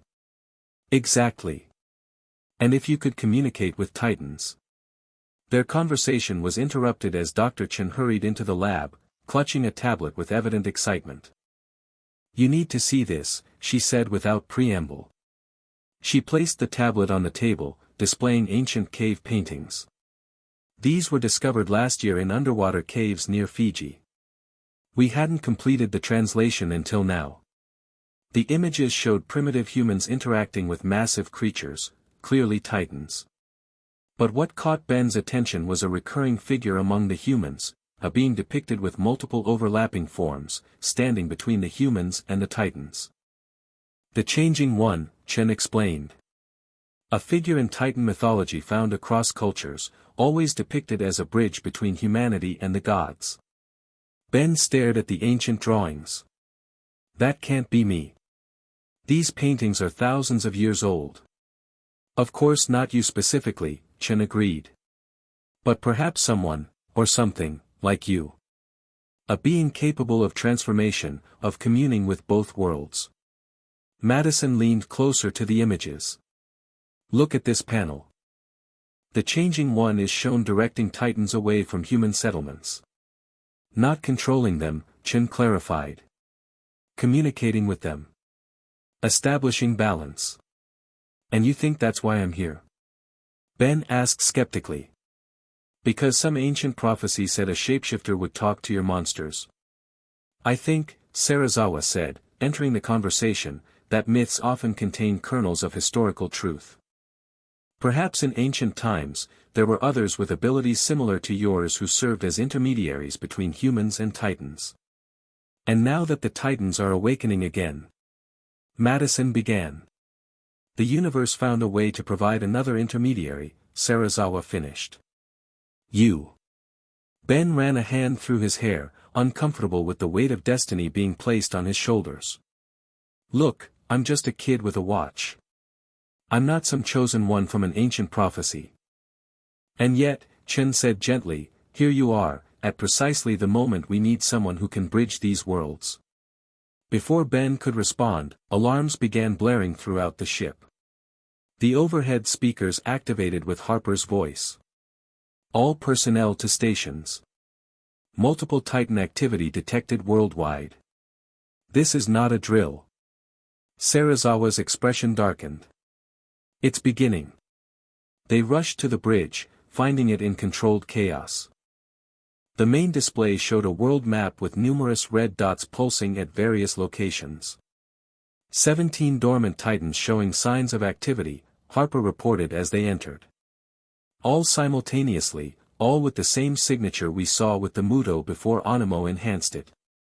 They couldn't have reached that many containment sites so quickly, Mark objected. They didn't have to, Madison realized, studying the data patterns. The technology Animo used on the Muto. It wasn't just physical control, it was broadcasting a bioacoustic signal. Like a massive alarm clock for Titans. They've amplified it globally, Serizawa concluded grimly. Using our own monitoring network against us. Ben stared at the map, watching as more sites turned red. Can we block the signal? Not without knowing the exact frequency combinations, Mark said. And even if we did, some of these Titans are already past the point of no return in their awakening cycle. A technician called out from his station. Sir. We're detecting unusual energy readings from the Pacific seabed. The same signature as when Mr. Tennyson arrived. Ben's blood ran cold. The dimensional tear. It's still active. Not just active, the technician replied, voice shaking slightly. It's growing. New images appeared on the screen, underwater footage showing a pulsing, swirling anomaly on the ocean floor. What had presumably once been a small tear between dimensions had expanded dramatically, now nearly 100 feet across. That's not good, Ben said unnecessarily. If that keeps growing. Catastrophic dimensional instability, Serizawa finished. A collision between realities. Madison had been studying the data from Animo's lab on her tablet. Suddenly, she looked up, face pale. I cracked part of the encryption. Animo and Jonah, they're not just waking the Titans. They're using the dimensional tear somehow. Using it how? Harper demanded. I don't have all the details yet, but there are references to cross-dimensional integration and apex hybrid evolution. They're planning to use the energy from the tear to power some kind of massive evolutionary acceleration device. And with awakened Titans as test subjects, Serizawa said quietly. The consequences would be unimaginable. Ben studied the map again, noting the patterns of awakening Titans. They're creating a diversion. All these awakening Titans are forcing Monarch to spread thin, while they focus on their real target. Which is what? Harper asked. Ben pointed to one location on the map that wasn't showing activity yet. There. The Antarctic Outpost. It's the only major containment facility not showing signs of awakening. Madison checked her tablet. That's, oh no. What? Mark pressed. What's there? Monster Zero, Serizawa answered grimly. Ghidorah. The name clearly meant something significant to everyone in the room. Ben looked between their concerned faces. I'm guessing this Ghidorah is bad news. An alien titan, Serizawa explained. Not of Earth. 3 heads, generates gravity beams, can create storms powerful enough to reshape weather patterns globally. We discovered it frozen in Antarctic ice, dormant for thousands of years. If they wake that thing and enhance it with Animo's technology. Madison didn't need to finish the thought. Harper was already issuing orders. Redirect air support to the Antarctic outpost. Maximum containment protocols. Nothing gets in or out. We should go there directly, Ben suggested. If this Ghidorah is their real target, that's where Animo and Jonah will be. Agreed, Serizawa nodded. The Argo can reach Antarctica in 8 hours at maximum speed. As the crew prepared for the journey, a new alert sounded. A technician called out, "Incoming transmission, unknown source." The main screen flickered, and a familiar green face appeared, Dr. Animo, grinning maniacally. "Greetings, Monarch," he called out cheerfully. "And hello, Ben. Enjoying your stay in this fascinating world?" "Trace the signal," Harper ordered a technician quietly. "Don't bother," Animo said, obviously overhearing.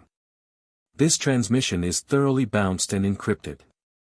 A courtesy of my new partner's excellent resources." Alan Jonah stepped into frame beside him. "By now you've detected the awakening Titans. Consider it a prelude to the main event. Whatever you're planning with Ghidorah, it won't work," Ben said firmly. "We're on to you." Animo cackled. "Always so predictable, Ben. Who said anything about Ghidorah being our target?" Madison stepped forward. "But the data was exactly what we wanted you to find," Jonah finished smoothly. A classic misdirection. Ben's eyes narrowed. "Then what are you really after?" "Evolution on an unprecedented scale," Animo replied, eyes gleaming with fanatical light. "This dimensional tear is a gift, Ben. A doorway to power beyond imagination." "The tear is growing," Serizawa said. "It's becoming unstable. If it continues to expand, yes, catastrophic dimensional collapse," Animo waved dismissively. "Only if left unchecked. But properly harnessed. We intend to use the tear's energy to awaken all Titans simultaneously," Jonah explained. "Not just those in containment, but those still hidden throughout the world." "That's insane," Mark objected. "The destruction would be global." "Not destruction," Animo corrected. "Transformation. A world where evolved Titans reclaim their rightful place, with humanity adapting or perishing as nature intends." Ben stepped closer to the screen. "This isn't your world, Animo. You have no right to reshape it according to your twisted vision." "Ah, but it could be our world, Ben," Animo replied, his voice almost gentle. "Think about it. You're stranded here, just like me. But instead of fighting against this reality, I'm embracing it. You could join us." "Never going to happen," Ben replied flatly. Animo sighed theatrically. "So narrow-minded." "Nevertheless, our plan proceeds. Even as we speak, our device is tapping into the dimensional tear. Soon, every Titan on the planet will awaken, evolve beyond their current limitations." "And what about the tear itself?" Serizawa demanded. "Drawing that much energy will only destabilize it further." "A calculated risk," Jonah acknowledged. "But one with potentially universe-altering rewards." The transmission began to break up, static interrupting Animo's final words. "See you soon, Ben. Your Omnitrix will make a fascinating addition to our research." Once the screen went black. Silence hung over the bridge for several seconds before Harper broke it. "New coordinates. The tear site. Maximum speed." The Antarctic facility was a distraction, Madison realized. They wanted us to send our forces there while they worked on the tear. "Which is where, exactly?" Ben asked. Mark brought up a map on a secondary display. "Middle of the Pacific. Approximately where Castle Bravo, our primary Monarch facility, is located. They're using our own headquarters as their base of operations?" Harper asked incredulously. "It's strategically perfect," Serizawa admitted. Castle Bravo has direct monitoring connections to all Titan containment sites worldwide. If they've taken control of its systems, they could broadcast their awakening signal to every Titan simultaneously, Madison finished. And the dimensional tier's proximity gives them the power source they need. Ben activated the Omnitrix, cycling through transformations thoughtfully. We need to stop them before they can activate their device. And we need to find a way to close that tear. Can your device do that? Mark asked. Seal the tear. I don't know, Ben admitted. The Omnitrix wasn't designed for dimensional manipulation. But. He paused, considering. If the tear is what brought me here, maybe there's a connection. Serizawa was studying readings from the tear site. The energy patterns are becoming increasingly erratic. We have perhaps 24 hours before the tear expands beyond any possibility of containment. Then we'd better hurry, Ben said grimly. Because something tells me Animo isn't telling us everything about his plans. As the Argo changed course, accelerating toward the Pacific, Ben found himself staring at the Omnitrix. The device had brought him to this world for a reason, whether by accident, cosmic coincidence, or some greater design. Now it might be the only thing that could save it. The real question was, at what cost? The journey to Castle Bravo took several tense hours. Ben spent much of it on the observation deck, watching the ocean pass below while contemplating his next move. The Omnitrix continued to display new transformation options, silhouettes he didn't recognize but that somehow felt tied to this world's unique energies. Mind if I join you? Ben turned to find Madison standing nearby, 2 cups of coffee in her hands. She offered one to him, which he accepted gratefully. Couldn't sleep, he asked. She shook her head. Too much happening. My brain won't shut off. She leaned against the railing beside him. What about you? Just thinking. About home, about all this. He gestured vaguely. About whether I'm stuck here permanently. Do you want to go back? Madison asked carefully. Ben considered the question seriously. I miss my family. My friends. My life. He looked out at the darkening horizon. But there's something about this world. I feel like I'm supposed to be here, as crazy as that sounds. Not crazy, Madison assured him. The Titans have that effect on people. They make you feel like you're part of something ancient and meaningful. It's not just the Titans, Ben admitted. It's this. He held up his wrist, showing the Omnitrix. It's changing here, adapting to this world in ways I've never seen before. Almost like it's evolving. Madison studied the device with scientific curiosity. What if it's not just adapting? What if it's fulfilling its original purpose? What do you mean? You said it stores DNA, allows you to transform into other species. Maybe in this world, that includes Titans.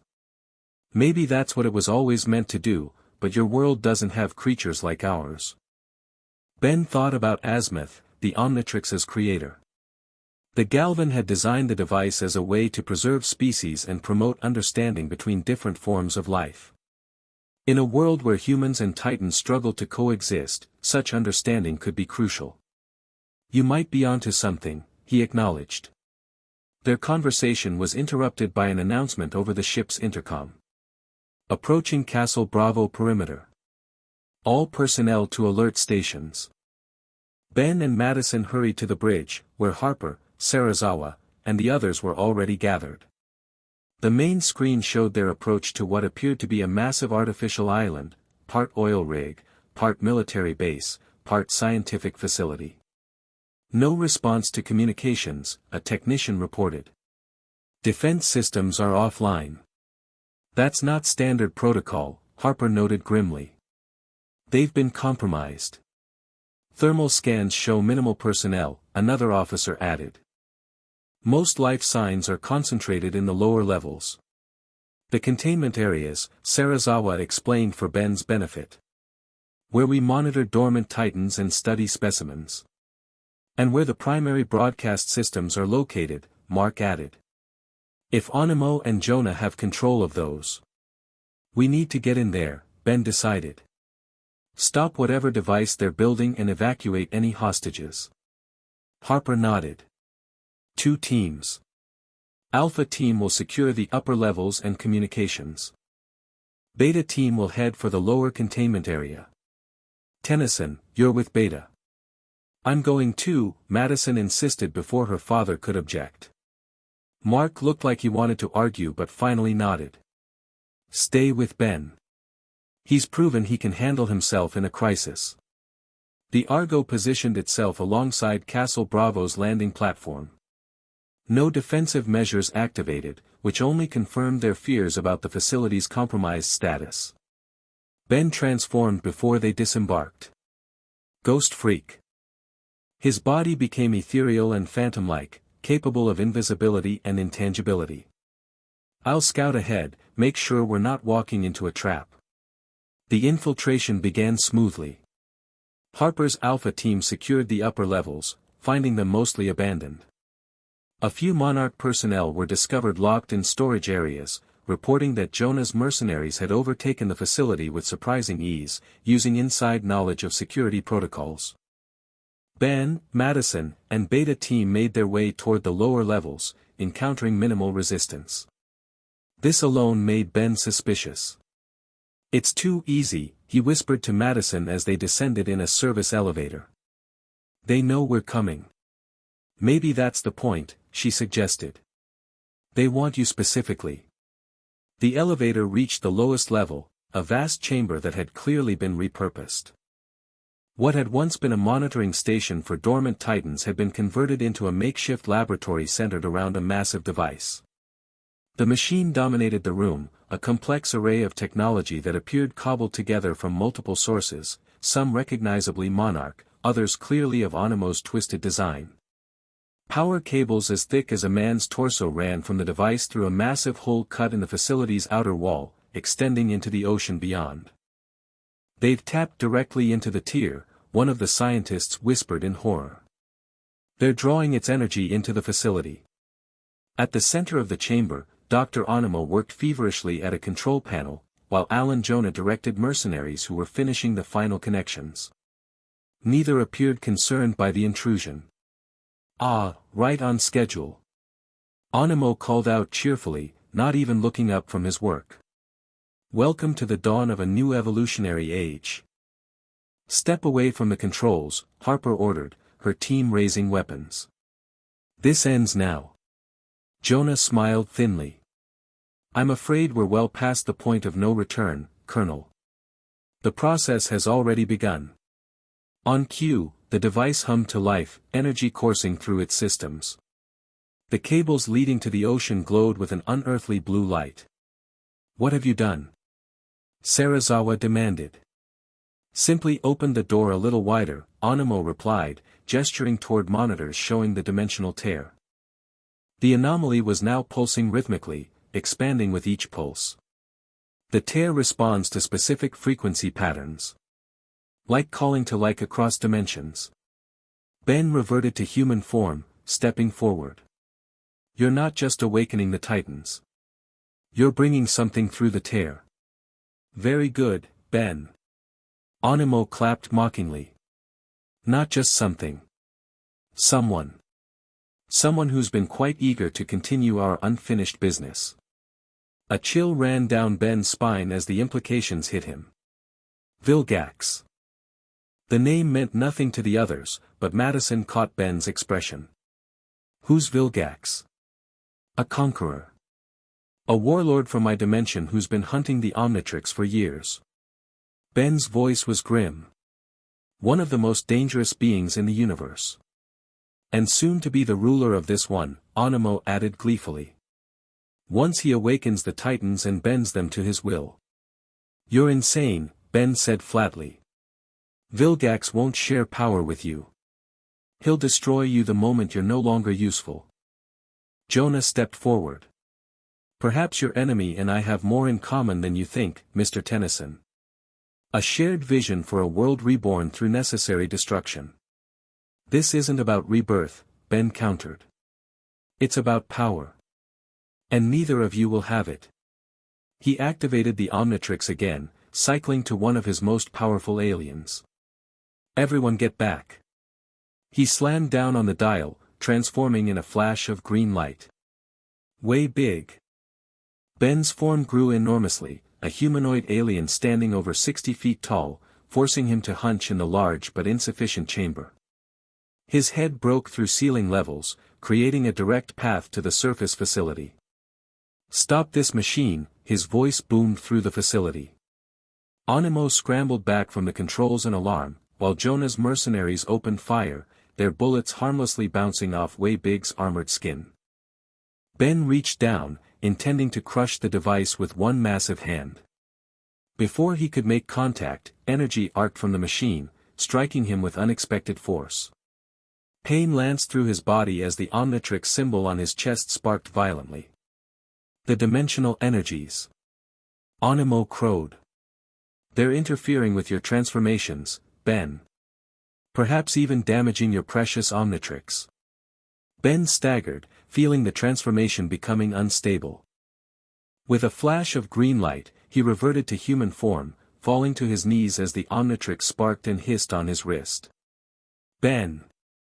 Madison rushed to his side while Harper's team engaged Jonah's mercenaries in a firefight. The Omnitrix, Ben gasped. It's reacting to the tier energy. I can't maintain transformations near that machine. Animo laughed maniacally. The very thing that gives you power will be your undoing. Poetic, isn't it? A deep rumbling suddenly shook the entire facility, far more powerful than anything Ben's transformation had caused. Warning klaxons blared as monitoring systems flashed red. Energy spike from the tier, a technician shouted. Something's coming through. The cables connecting the device to the ocean glowed blindingly bright. The machine itself began to shake, parts buckling under stress it wasn't designed to handle. This wasn't supposed to happen yet, Jonah said, his composure finally breaking. We needed more time to stabilize the gateway. The calculations were perfect. Animo insisted, frantically working controls. Unless. His eyes widened in realization. The Omnitrix. Its energy signature is amplifying the tier's expansion. All eyes turned to Ben, who looked down at his watch in horror. The Omnitrix was pulsing with the same rhythm as the dimensional tear, each flash growing stronger. It's resonating with the tear, Serizawa realized. Creating a feedback loop. Another violent tremor shook the facility. Through the hole in the outer wall, they could see the ocean churning, a massive whirlpool forming above the tear site. Evacuate the facility. Harper ordered. All personnel topside now. As Monarch forces began retreating, Animo made a desperate lunge toward Ben. Give me the Omnitrix. I can stabilize the reaction. Not happening, Ben replied, dodging away despite the pain still coursing through him. You fool. Animo hissed. The tear will continue expanding until it swallows both our dimensions. A blinding flash of light erupted from the ocean, momentarily illuminating the entire chamber. When it faded, a new figure stood near the device, tall, muscular, with tentacle-like appendages on his face and blood-red eyes that immediately locked onto Ben. Tennyson, the newcomer growled, voice like gravel. I have found you at last. Vilgax, Ben confirmed, his worst fears realized. The alien warlord surveyed his surroundings with calculated interest. A new dimension. New worlds to conquer. His gaze settled on Animo and Jonah. And new pawns to manipulate. Jonah stepped forward confidently. Lord Vilgax. We are the ones who opened the way for your arrival. We seek an alliance, your power combined with our knowledge of this world's most powerful creatures.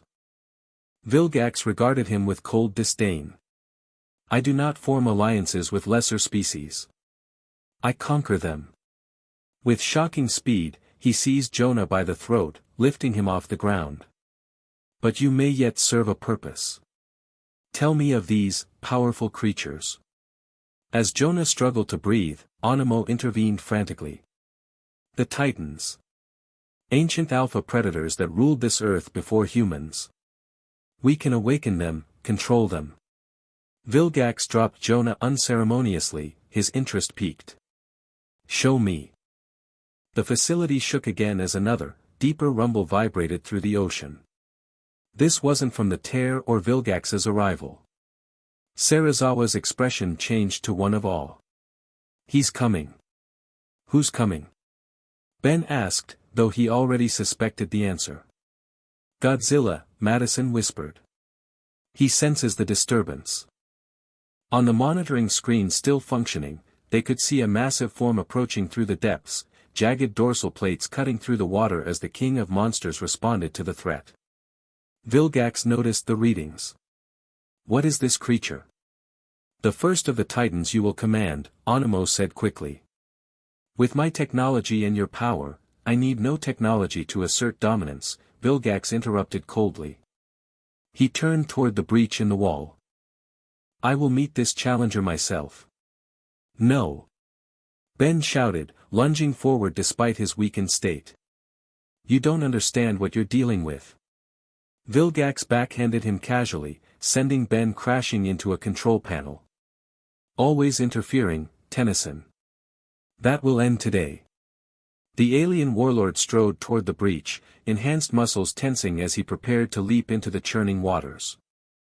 The Omnitrix suddenly stabilized on Ben's wrist, its glow returning to normal green. Ben didn't hesitate, he activated it and transformed. Rip jaws. Once again in his aquatic alien form, Ben launched himself after Vilgax, tackling the warlord just as he prepared to jump. Both went tumbling into the churning ocean. The cold water engulfed them as they grappled beneath the waves. Vilgax was stronger, but Ripjaws was in his element, twisting and slashing with razor-sharp claws. This world is not yours to conquer. Ben growled through his fanged mouth. Every world is mine to conquer, Vilgax replied, his cybernetically enhanced body adapting quickly to the underwater environment. Including this one and its primitive monsters. A sudden current swept them apart as something massive moved nearby. Both turned to see Godzilla approaching, his enormous form dwarfing them both. The Titan's eyes glowed with ancient intelligence as he assessed these intruders in his domain. Vilgax, never one to hesitate, immediately attacked. He launched himself at Godzilla, striking the Titan's armored hide with enough force to shatter concrete. Godzilla barely seemed to notice. With casual power, the Titan swept one massive clawed hand through the water. The resulting current sent Vilgax tumbling backward like a leaf in a hurricane. Ben could sense the Omnitrix reacting again to Godzilla's presence. Acting on instinct, he touched the symbol on his chest, transforming once more. Green light mixed with blue energy as he changed into his partial Godzilla form.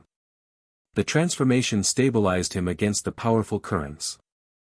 Ben found himself eye to eye with Godzilla, a fraction of the Titan's size but recognized as something kindred. A sound like thunder underwater reverberated as Godzilla roared at Vilgax, who was recovering from the initial blow. The alien warlord seemed shocked to see Ben's new form. What trickery is this, Tennyson?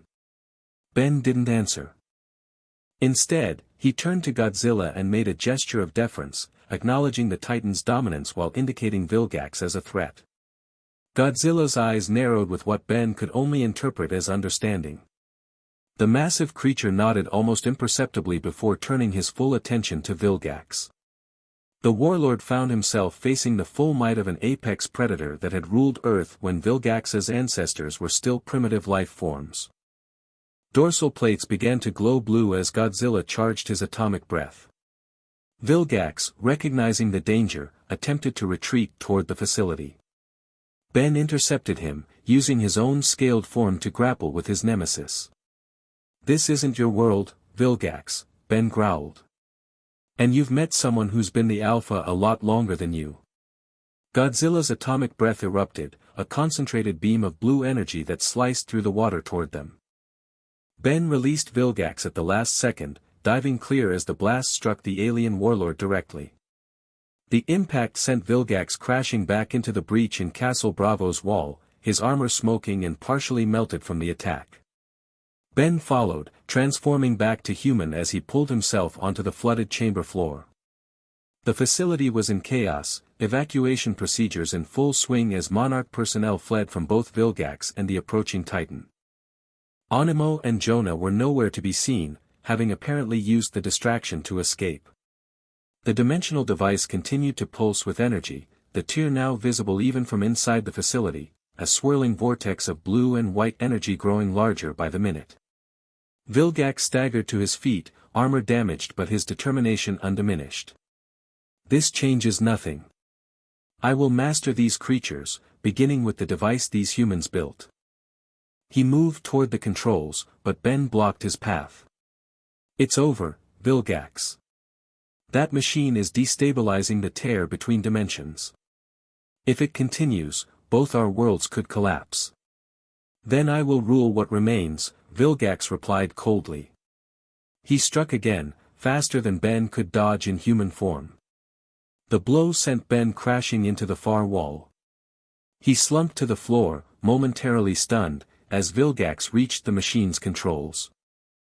Primitive, but effective, the warlord muttered, examining the technology. With modifications, I can use this to draw power directly from between dimensions. The facility shook again as Godzilla approached, his massive form now visible through the breach. The Titan roared, the sound deafening even through the water. Vilgax turned, assessing this new variable in his plans. A powerful beast. Perhaps useful after all. He adjusted controls on his armor, activating technology far beyond Earth's current capabilities. A signal pulsed outward, an attempt to dominate Godzilla's mind through brute technological force. Godzilla recoiled, dorsal plates flaring as the signal assaulted his consciousness.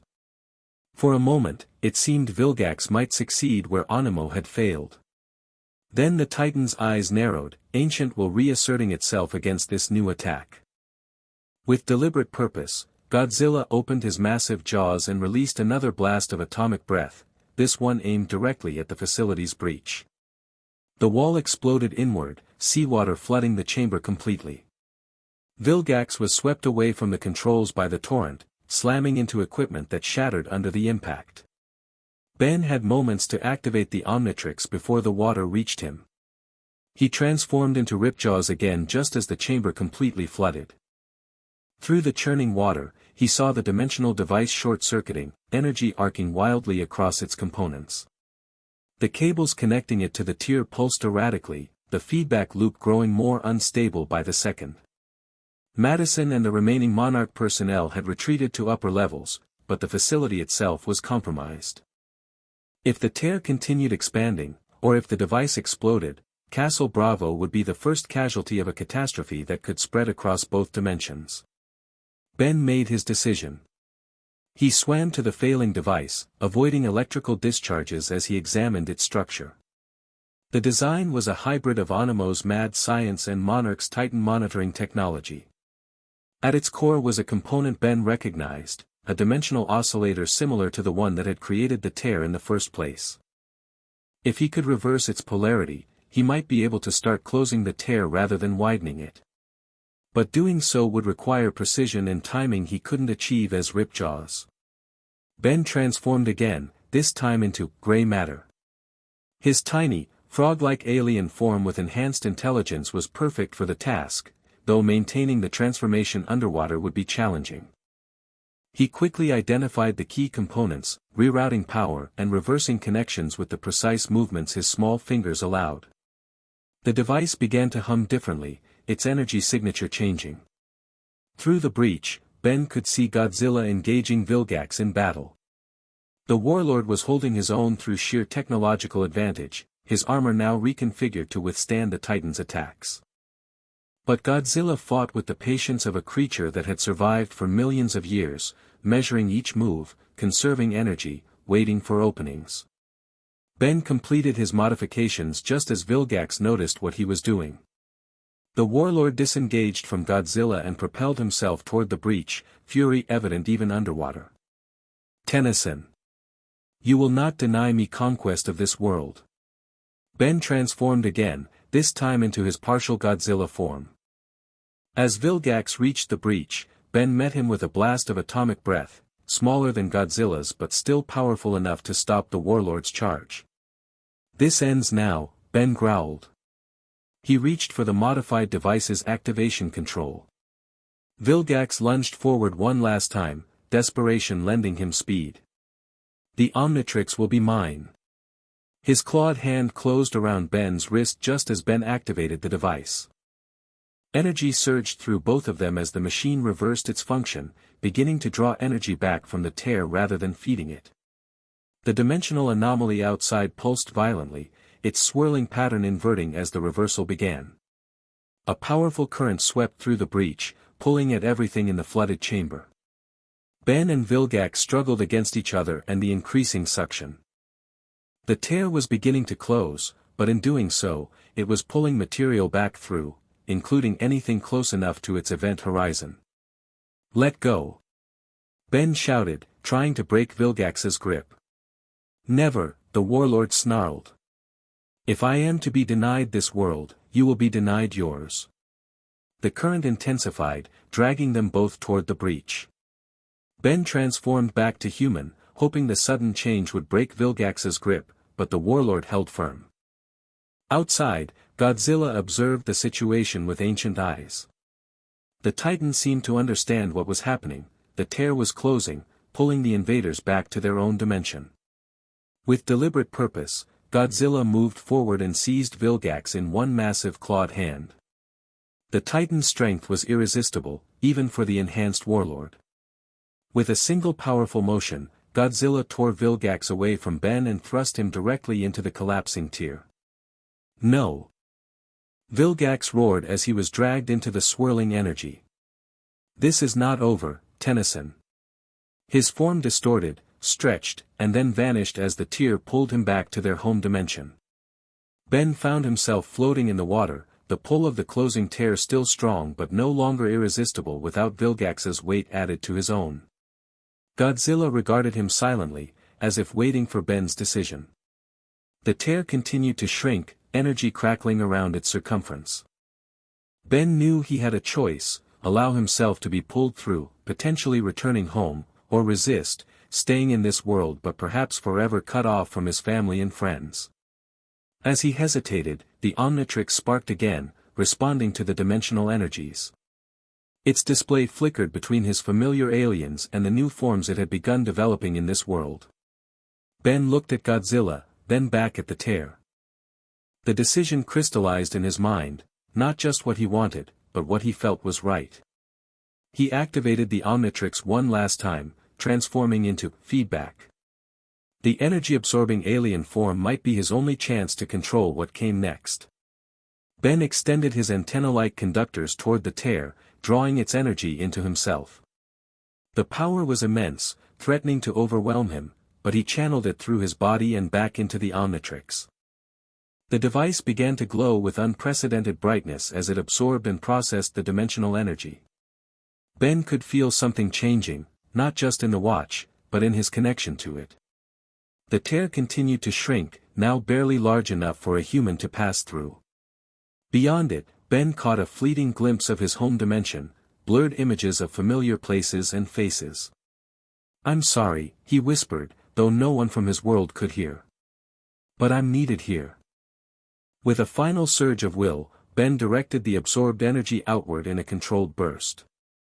The tear contracted rapidly, shrinking to a pinpoint before winking out of existence with a final flash of light. The sudden silence underwater was profound. Ben reverted to human form, his lungs immediately protesting the lack of oxygen.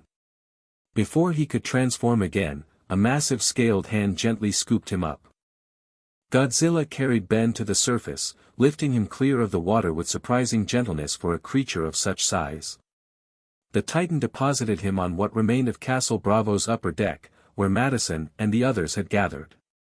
"Ben!" Madison rushed to his side as he coughed up seawater. "Are you okay?" What happened to Vilgax? The tear. Vilgax is gone, Ben managed between coughs. Back to our dimension. And the tear. I closed it. Serizawa approached slowly, his expression a mixture of relief and concern. You had a chance to return home, yet you chose to stay. Ben nodded, looking out at Godzilla who remained nearby, watching. I couldn't leave this unfinished. Animo and Jonah are still out there. The Titans are still awakening worldwide. He glanced down at the Omnitrix, its glow somehow deeper and more vibrant than before. And I think I'm supposed to be here. To help. Madison helped him to his feet. The changing one from the myths. Ben smiled tiredly. Maybe. Or just a kid with a watch who's a long way from home. Godzilla regarded them for a moment longer before turning away, his massive form descending back into the depths. The Titan had recognized a kindred spirit in Ben, not an enemy, not a subject, but perhaps something this world hadn't seen in millennia. A bridge between humans and gods. As Monarch began recovery operations, Ben looked down at the Omnitrix. The device had changed, adapted to this new reality in ways he was only beginning to understand. New silhouettes populated its transformation options, hybrid forms that combined his alien DNA with aspects of Titan biology. The dimensional tear was closed, but Animo and Jonah had escaped. Vilgax was gone, but the awakened Titans remained. One crisis had ended, but Ben knew the real challenges were just beginning. This strange new world needed heroes. And for better or worse, it had found one in Ben Tennyson. Chapter 3, Worlds Collide. The Argo hovered above the ruins of Castle Bravo, early morning sunlight reflecting off its hull. 2 weeks had passed since Ben closed the dimensional tear, and the situation had only grown more complex. Monarch teams worldwide scrambled to contain or monitor 17 awakened Titans, each responding differently to their sudden emergence. Some retreated to isolated territories, while others moved deliberately toward populated areas, drawn by instincts even Monarch's experts couldn't fully understand. Ben stood on the Argo's observation deck, watching salvage teams working below. The Omnitrix glowed steadily on his wrist, its interface now displaying a mixture of his original alien roster and new hybrid forms that combined alien DNA with Titan characteristics. Each day, he discovered new capabilities as the device continued adapting to this dimension. Thought I'd find you up here, Madison said, joining him at the railing. Dad's looking for you. The team in Fiji found something. Ben nodded, following her inside. The past 2 weeks had established a pattern, Monarch tracking Animo and Jonah's movements while Ben helped manage Titan encounters. He'd successfully redirected 3 awakened Titans away from cities using his partial Godzilla form to communicate on some primal level they recognized. The bridge had been converted into a global monitoring station.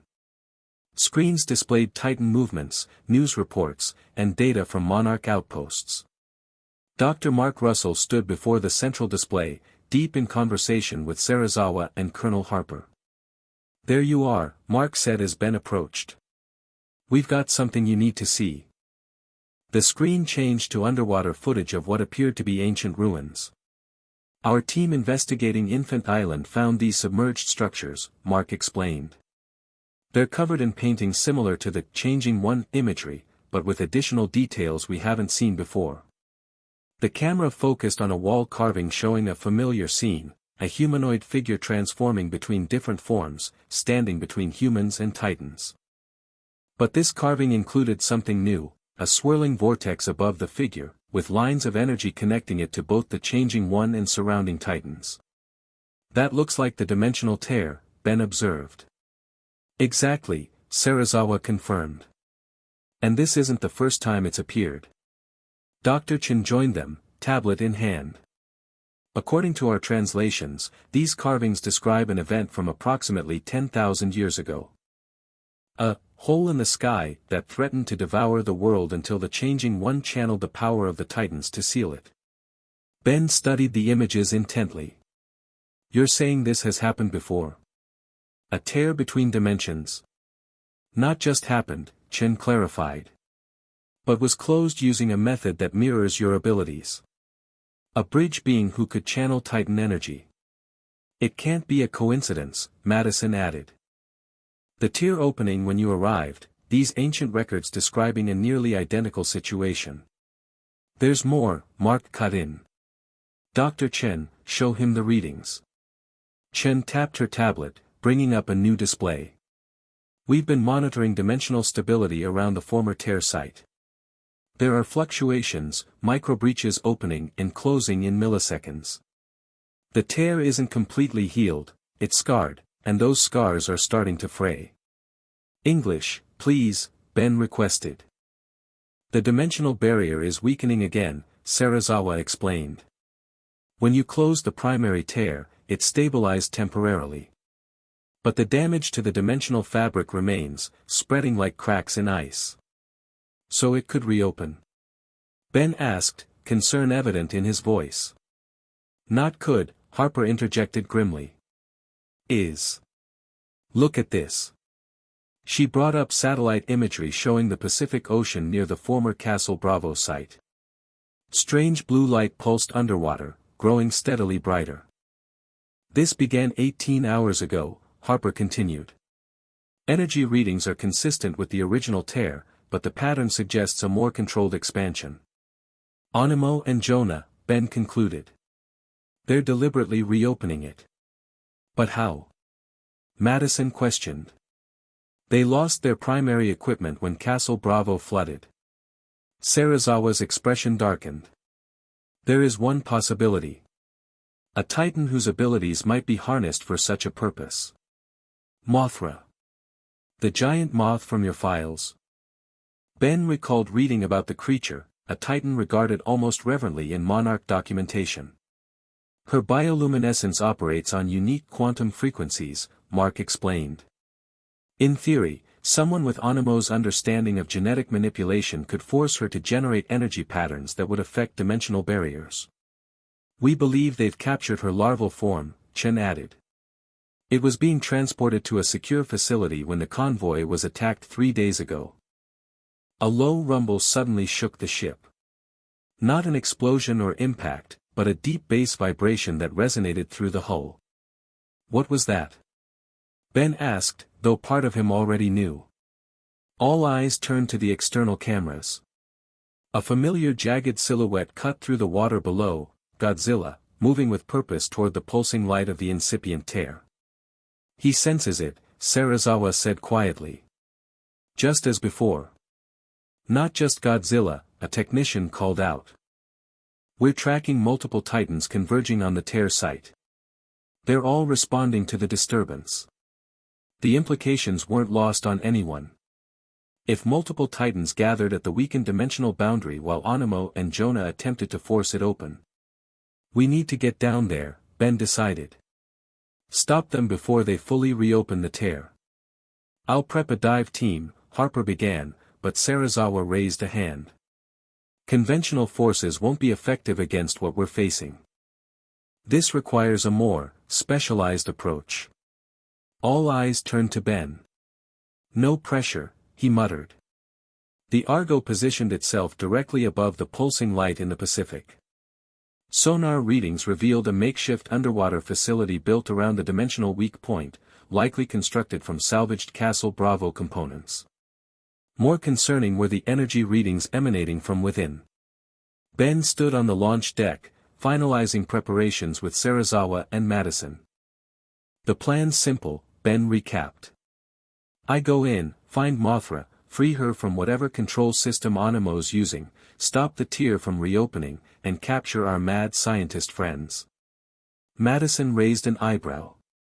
That's your idea of simple? Compared to some Tuesdays, yeah. Ben checked the Omnitrix, cycling through available transformations. I'll use Ripjaws to get down there. His physiology can handle the pressure at that depth. Remember, your priority must be stabilizing the tear, Serizawa emphasized. If it fully reopens with multiple Titans in proximity, the energy release could devastate both dimensions. A technician approached with urgent news. Dr. Serizawa, we're detecting an unauthorized submersible approaching the facility. Registry matches a stolen Monarch deep-sea vehicle. Harper examined the readout. Sending identification now. It's Dr. Emma Russell. Mom. Madison gasped, turning to her father. Mark's expression hardened. What is she doing? You didn't know she was coming? Ben asked, sensing tension. Emma and I disagreed about Titan management after Godzilla's first emergence, Mark explained tightly. She believed they should be awakened, studied in their active state. When Monarch refused, she went independent. She wouldn't be working with Jonah, Madison insisted. She's not, we can sort this out later, Ben interrupted. If she's heading into that facility, she could be in danger. More reason to move now. Without waiting for further discussion, Ben activated the Omnitrix. Rip jaws. His body transformed into the amphibious alien form, adapted for underwater conditions. Without hesitation, he dove over the side of the Argo, cutting cleanly into the waves. The descent was rapid, Ripjaw's powerful tail propelling him through increasingly dark waters. As he approached the seafloor, the source of the pulsing light became clear, a dome-like structure cobbled together from salvaged technology, surrounded by smaller modular units. The entire complex pulsed with blue-white energy. Ben spotted the Monarch submersible Madison's mother had apparently commandeered. It was docking with an airlock on the facility's eastern side.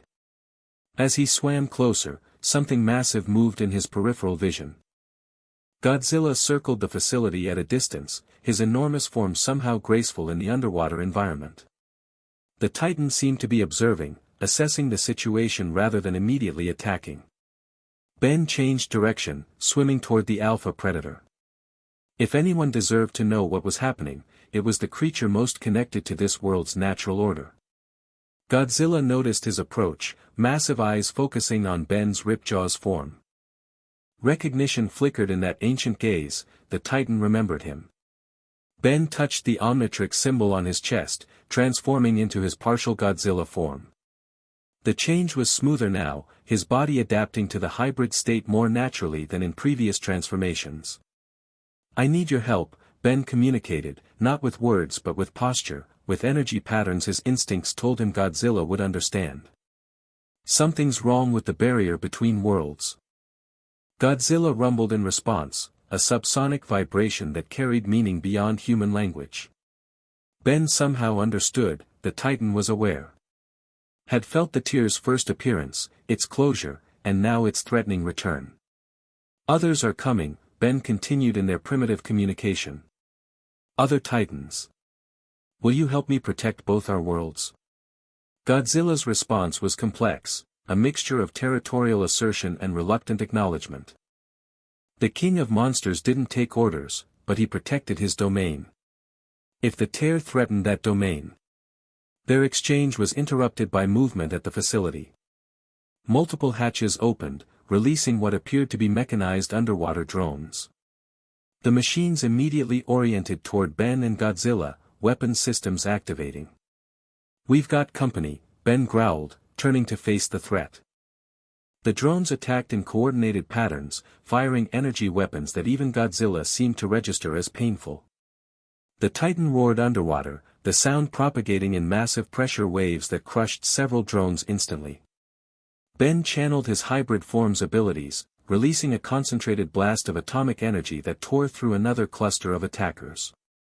Working together, he and Godzilla made short work of the mechanical threat. As the last drone exploded, Ben gestured toward the facility. Through their primitive connection, he conveyed his intention to enter and stop whatever was happening inside. Godzilla's response was clear, he would remain outside, preventing escape and dealing with any external threats. The Titan would give Ben his chance to resolve this, but if the tear continued to grow, Godzilla would take more direct action, regardless of who might be caught in the destruction.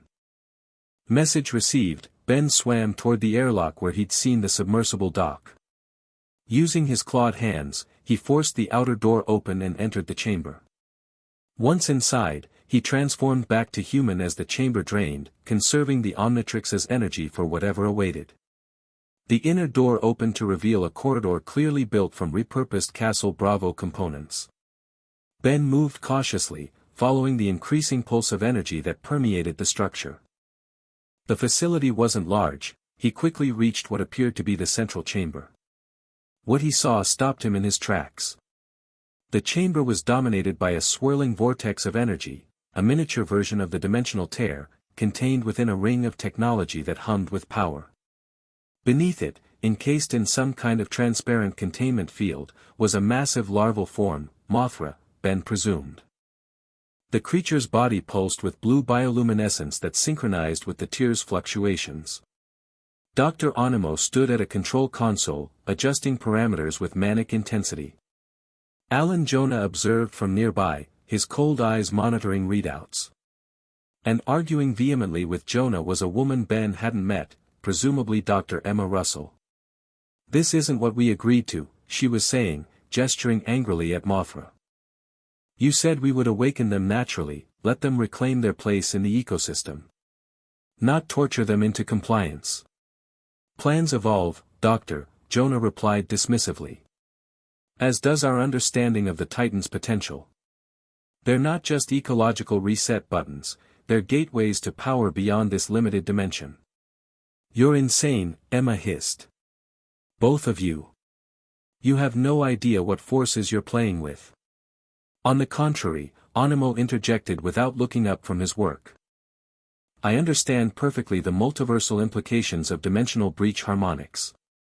The frequency patterns generated by your Mothra are merely catalysts for a controlled expansion." "Controlled?" Emma laughed bitterly. "You can't control this. You couldn't even control the Muto or Behemoth without Ben Tennyson interfering." At the mention of his name, Ben decided to make his entrance. He stepped into the chamber, hands raised non-threateningly but Omnitrix ready. "Speaking of interference," he called out. "This ends now, Animo." All heads turned toward him. Animo's face split into a manic grin, while Jonah merely looked annoyed at the interruption. Emma seemed surprised but not entirely unhappy to see him. "Ben Tennyson." Animo crowed. "Perfect timing. You're just in time to witness the culmination of my greatest work." "Let Mothra go," Ben demanded, stepping forward cautiously. "Whatever you're trying to do with the tear, it won't work. You'll destroy both dimensions." "Such limited thinking," Jonah sighed. "We're not destroying dimensions. We're merging them. Creating a hybrid reality where the strongest elements of both worlds survive. While conveniently eliminating most of humanity in the process," Emma added acidly. Ben assessed the situation quickly. The tear was still contained, but growing more unstable by the minute. Mothra's bioluminescence seemed forced, painful. The creature was being coerced into generating the specific energy patterns Animo needed. "This isn't a merging," Ben countered. "It's a collision. You can't just smash two universes together and expect anything good to come out of it." "The ancient texts suggest otherwise," Jonah replied, surprising Ben. "The temple carvings Dr. Chen is so fascinated by. They tell only part of the story. The complete records describe not just sealing the tear, but the potential for controlled integration. Integration that requires a bridge," Animo added, finally looking directly at Ben. "A biological bridge between worlds. Something, or someone, who exists in both realities simultaneously." Ben's blood ran cold as he realized what they were suggesting. "The Omnitrix. And its wearer," Animo confirmed. "Your genetic structure has been altered by your transformations, Ben. You're no longer purely of your home dimension. You're becoming something new, a perfect conduit." Emma looked between them, confusion turning to horrified understanding. "That's why you let me contact Madison. You wanted to draw him here." "Of course," Jonah admitted calmly. "We need the boy and his device to stabilize the integration process." Ben activated the Omnitrix, cycling through transformations. "Not happening. Before he could select an alien, the facility shook violently. Warning klaxons blared as monitoring systems flashed red. "What's happening?" Emma demanded. Animo checked his readouts, expression shifting from confidence to alarm. "Multiple Titan signatures converging on our position. They're responding to the tier's energy." Ben felt a grim satisfaction. "Looks like Godzilla called for backup." Another tremor, stronger this time. Sections of ceiling collapsed as the pressure hull began to fail. Water sprayed through newly formed cracks. The facility can't withstand a direct Titan assault, Jonah realized, abandoning his composed demeanor. "We need to accelerate the process." "No." Emma lunged for the controls, but Jonah intercepted her, grabbing her roughly. "Your usefulness has ended, Doctor," he said coldly, shoving her aside. Ben used the distraction to transform. Swamp fire. His plant-based alien form materialized, immediately launching fireballs at the equipment surrounding Mothra's containment field. The blasts connected, destroying power conduits and monitoring equipment. The containment field flickered but held, powered by a secondary system. Animo worked frantically at his console, rerouting power. "Too late, Ben. The process has reached critical threshold. The tear will continue expanding with or without our guidance now." The dimensional vortex pulsed violently, nearly doubling in size. Through its swirling energy, Ben caught fleeting glimpses of familiar scenes: Bellwood, his hometown. His grandfather's RV. Even his cousin Gwen, as if looking through windows into his home dimension. The sight momentarily distracted him, long enough for Jonah to activate a weapon he'd concealed. The blast struck Ben directly, sending him crashing into the far wall. "Biological disruptor," Jonah explained as Ben struggled to recover, his swampfire form temporarily destabilized.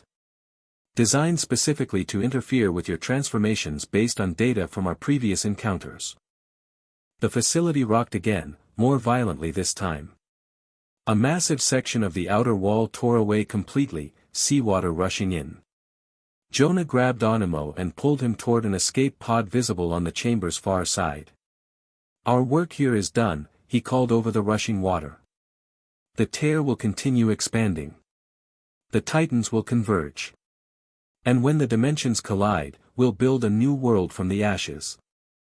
Before Ben could pursue them, the escape pod sealed and jettisoned, disappearing into the churning waters outside. The chamber was flooding rapidly now. Ben transformed again, this time into Big Chill. His moth-like alien form could survive underwater, and his ice powers might help contain the situation. Emma had pulled herself to a secondary console, working frantically to release Mothra. "The containment field is on an independent power system," she explained as Ben approached. "I need to override the security protocols." Ben used his ice breath to temporarily seal some of the larger breaches, buying them time. "Why are you here, Dr. Russell?" "Madison said you left Monarch." "I never stopped believing in the Titan's importance to our world," she replied, fingers flying across the controls. "When I learned what Jonah was planning, I couldn't let him twist that belief into something monstrous." The containment field finally powered down. Mothra's larval form immediately began to move, her bioluminescence changing from forced, painful patterns to a natural, rhythmic glow. "She's trying to help," Emma realized, watching the creature. "Her natural frequencies, they're stabilizing the tear." Ben observed the dimensional vortex, which had indeed stopped expanding. Mothra's light pulsed in complex patterns, somehow counteracting the tear's chaotic energy. "She can't do it alone," Ben said, understanding dawning. "The tear's too large now. But maybe." His thoughts were interrupted as the remaining outer wall collapsed entirely. Water engulfed the chamber completely, but instead of drowning them, they found themselves suspended in a massive air bubble, maintained by Mothra's abilities. Beyond the bubble, Ben saw why the wall had collapsed. Godzilla had torn it away deliberately, and he wasn't alone. 3 more massive forms moved in the waters nearby, Titans responding to the Alpha's call. Ben recognized Behemoth, the mammoth-like Titan he'd freed from Animo's control. Beside it swam the Muto, also formerly under Animo's influence. And approaching from the distance was a fourth Titan, enormous, ape-like, powerful. Calm, Emma breathed. He never leaves Skull Island. For him to come here. Ben understood. The Titans sensed the existential threat, not just to their territories, but to their world. They had answered Godzilla's call, setting aside their usual conflicts in the face of a greater danger. I need to try something, Ben decided. Dr. Russell, can you communicate with Mothra? Let her know I'm trying to help. Emma nodded, activating a small device she carried. ORCA prototype. It won't control her, but it can convey simple concepts. Ben transformed again, this time into his partial Godzilla form. In this state, he could communicate directly with the assembled Titans on some primal level. The tear needs to be closed permanently, he said to Emma. According to Dr. Chen's translations, the ancient people used the Titan's energy, channeled through a bridge being. I think that's what my Omnitrix is detecting in the hybrid transformations it's developing. Emma studied him with scientific curiosity despite the crisis. A biological conduit between human, alien, and Titan DNA. Theoretically possible, but the energy requirements would normally be impossible, Ben finished. But not with their help. He gestured to the assembled Titans. Understanding dawned in Emma's eyes. You're going to channel their energy through yourself? That could kill you. Got a better idea? Ben countered. Because that tear is going to start expanding again the moment Mothra's strength fails. As if confirming his words, the larval Titan's glow flickered briefly. The dimensional vortex pulsed in response, growing slightly larger. Ben moved to the center of the chamber, positioning himself between Mothra and the tear. Through the swirling energy, he could see more images of his home, clearer now, as if the barrier between worlds was thinning. For a moment, he caught sight of his parents, searching his empty room. The image tore at his heart. They had no idea what had happened to him, where he'd gone. If he succeeded in closing the tear permanently, he might never see them again. But if he failed, both dimensions could collapse. I need to try one more transformation, Ben told Emma. Something I've only used a few times before. If it works, well, just be ready to get clear. He touched the Omnitrix symbol, cycling to an alien he'd always considered a last resort. Alien X. The transformation was unlike any other. Ben's body became a humanoid silhouette of the night sky, filled with stars and cosmic energy. Alien X was a celestialsapian, one of the most powerful species in his universe, capable of altering reality itself. Normally, using Alien X required negotiating with the two personalities that shared control of the form, Serena and Bellicus, voices of love and rage. But something was different this time. As Ben completed the transformation, he found his consciousness alone in the void. Serena. Bellicus, he called out mentally. No answer came. Instead, Ben felt new presences, ancient, powerful minds touching his own. Not the celestialsapian personalities, but something equally vast. The collective consciousness of the Titans. They communicated not in words but in primal concepts, territory, protection, balance. They recognized in Alien X a power similar to their own, a force of nature given form. I need your help, Ben communicated. To seal the tear between worlds. The response came as a surge of collective will. They would provide their energy, but channeling it would require more than even Alien X could safely contain. Outside his mental space, in the physical world, Emma watched in awe as the star-filled being that Ben had become raised its hands toward the dimensional tear. The assembled Titans responded in unison, Godzilla's dorsal plates glowing blue, Mothra's bioluminescence intensifying, Behemoth and the Muto generating their own unique energy signatures, and Kong pounding his chest as bioelectric energy crackled around him. Streams of energy flowed from each Titan toward Ben's Alien X form, converging in a blinding display of power. The dimensional tear reacted violently, expanding and contracting in rapid pulses. Inside the mental void, Ben felt the strain as cosmic powers collided. Alien X's abilities were being pushed beyond their limits by the influx of Titan energy. He needed something else, a form specifically designed to absorb and redirect energy. One more change, Ben decided, reaching for the Omnitrix symbol that remained accessible even in Alien X form. The transformation shifted, cosmic energy replaced by conductive coils and energy-absorbing skin. Feedback. The change came just in time. As the Titan energies threatened to overwhelm him, Feedback's natural abilities activated, absorbing and channeling the power through his body. Ben extended antenna-like conductors toward the tear, directing the combined energy into the dimensional rift. He could feel the structure of reality itself responding, the tear beginning to heal as the Titan's power provided the necessary catalyst. Through the closing rift, Ben caught one last glimpse of his home dimension, his family, his friends, the life he was leaving behind. He sent a silent goodbye across the multiverse, hoping somehow they would know he was alive, that he was where he needed to be. The tear contracted rapidly, energy patterns inverting as the healing process accelerated. Ben poured everything he had into the final push, drawing the last reserves of power from the assembled Titans. With a blinding flash and a thunderclap that shook the ocean floor, the dimensional tear collapsed in on itself, leaving behind only a fading afterglow where the rift had been. The sudden release of energy sent shock waves through the water. Ben's feedback form absorbed as much as possible, but the overflow still knocked him backward, reverting him to human form as consciousness slipped away. His last sensation was of being gently lifted by something massive as darkness claimed him. Ben awoke to sunlight filtering through unfamiliar leaves. He lay on soft ground, surrounded by lush vegetation unlike anything he'd seen before.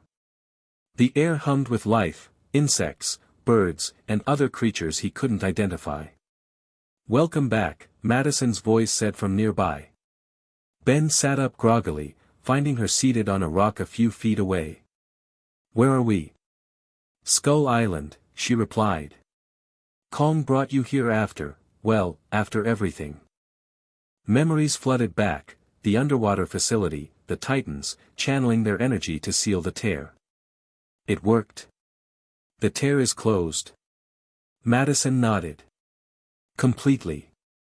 Dr. Chen says the dimensional fabric has fully healed, no scars, no weak points. Whatever you did, it was thorough." Ben examined the Omnitrix on his wrist. The device looked different, its usual green glow now contained flecks of blue energy that pulsed like Mothra's bioluminescence. The Omnitrix absorbed some of the Titan energy, he realized. "It's changed. Dad and Dr. Serizawa have some theories about that," Madison said. "They think it's fully adapted to this dimension now, integrating Titan DNA into its matrix."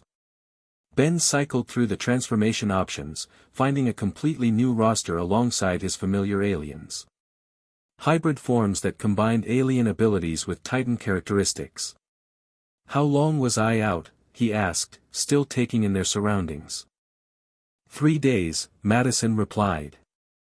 "Mom's been helping monitor your condition. She's staying with Monarch now. Trying to make amends." Ben nodded, processing everything. "Animo and Jonah?" Madison's expression darkened. "No sign of them yet. But with the tear closed, their main plan failed. We'll find them." A deep rumble shook the ground, not threatening, but attention-getting. Ben looked up to see Kong watching from a ridge above, the massive Titan studying them with intelligent eyes. "He's been checking on you regularly," Madison explained. "They all have. Godzilla circled the island twice yesterday. Mothra's been perched on the Argo's deck since we arrived. Even the Muto made a flyby." Ben stood shakily, legs still weak from his ordeal. "They recognize what we did together. What it means." "Which is what, exactly?" Madison asked, genuinely curious. Ben looked at the Omnitrix, then at Kong, then back to Madison. Balance. A new kind of balance between humans, Titans, and whatever I am now. About that, Madison said hesitantly. The dimensional tear is closed completely. Serizawa says there's no way to reopen it without risking both universes. You're stuck here, Ben finished. I know. I made that choice when I decided to close it for good. Are you okay with that? Leaving your world behind? Ben was quiet for a moment, the weight of his decision settling fully on his shoulders. I miss them, my family, my friends. They probably think I'm dead. But he activated the Omnitrix, transforming briefly into his partial Godzilla form before reverting to human. I'm needed here. Those ancient carvings about the Changing One, maybe they weren't about me specifically, but they were about someone like me. Someone who could bridge the gap between humans and Titans. The bridge being, Madison nodded. Dad says the Monarch Council is creating a new position.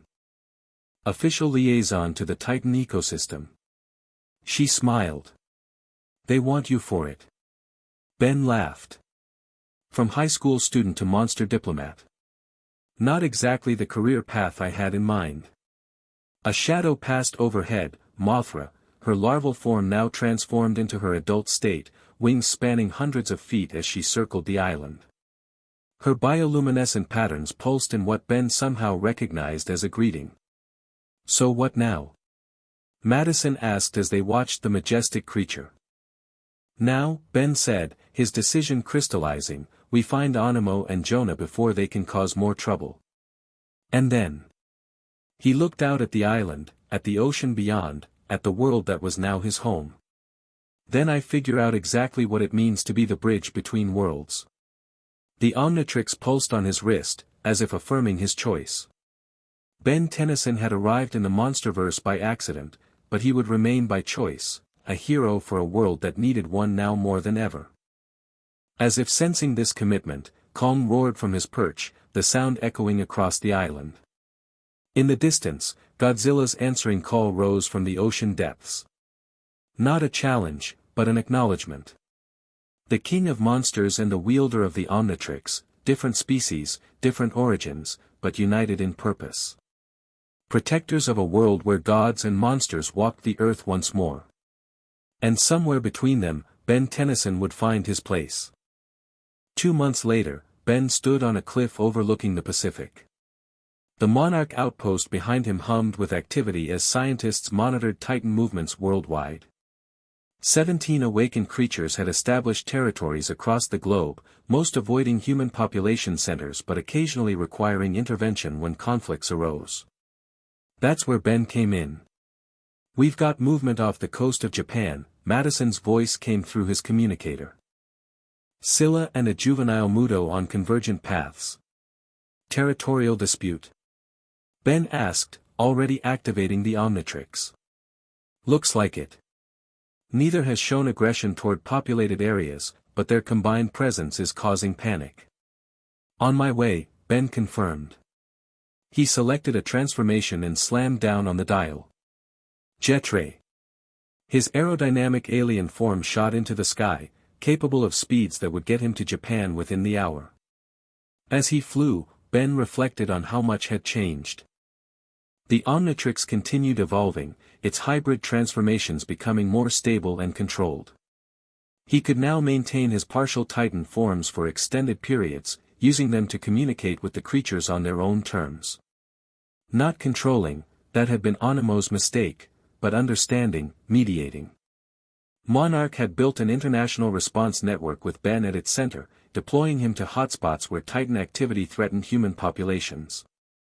Sometimes intervention meant redirecting the creatures to uninhabited areas.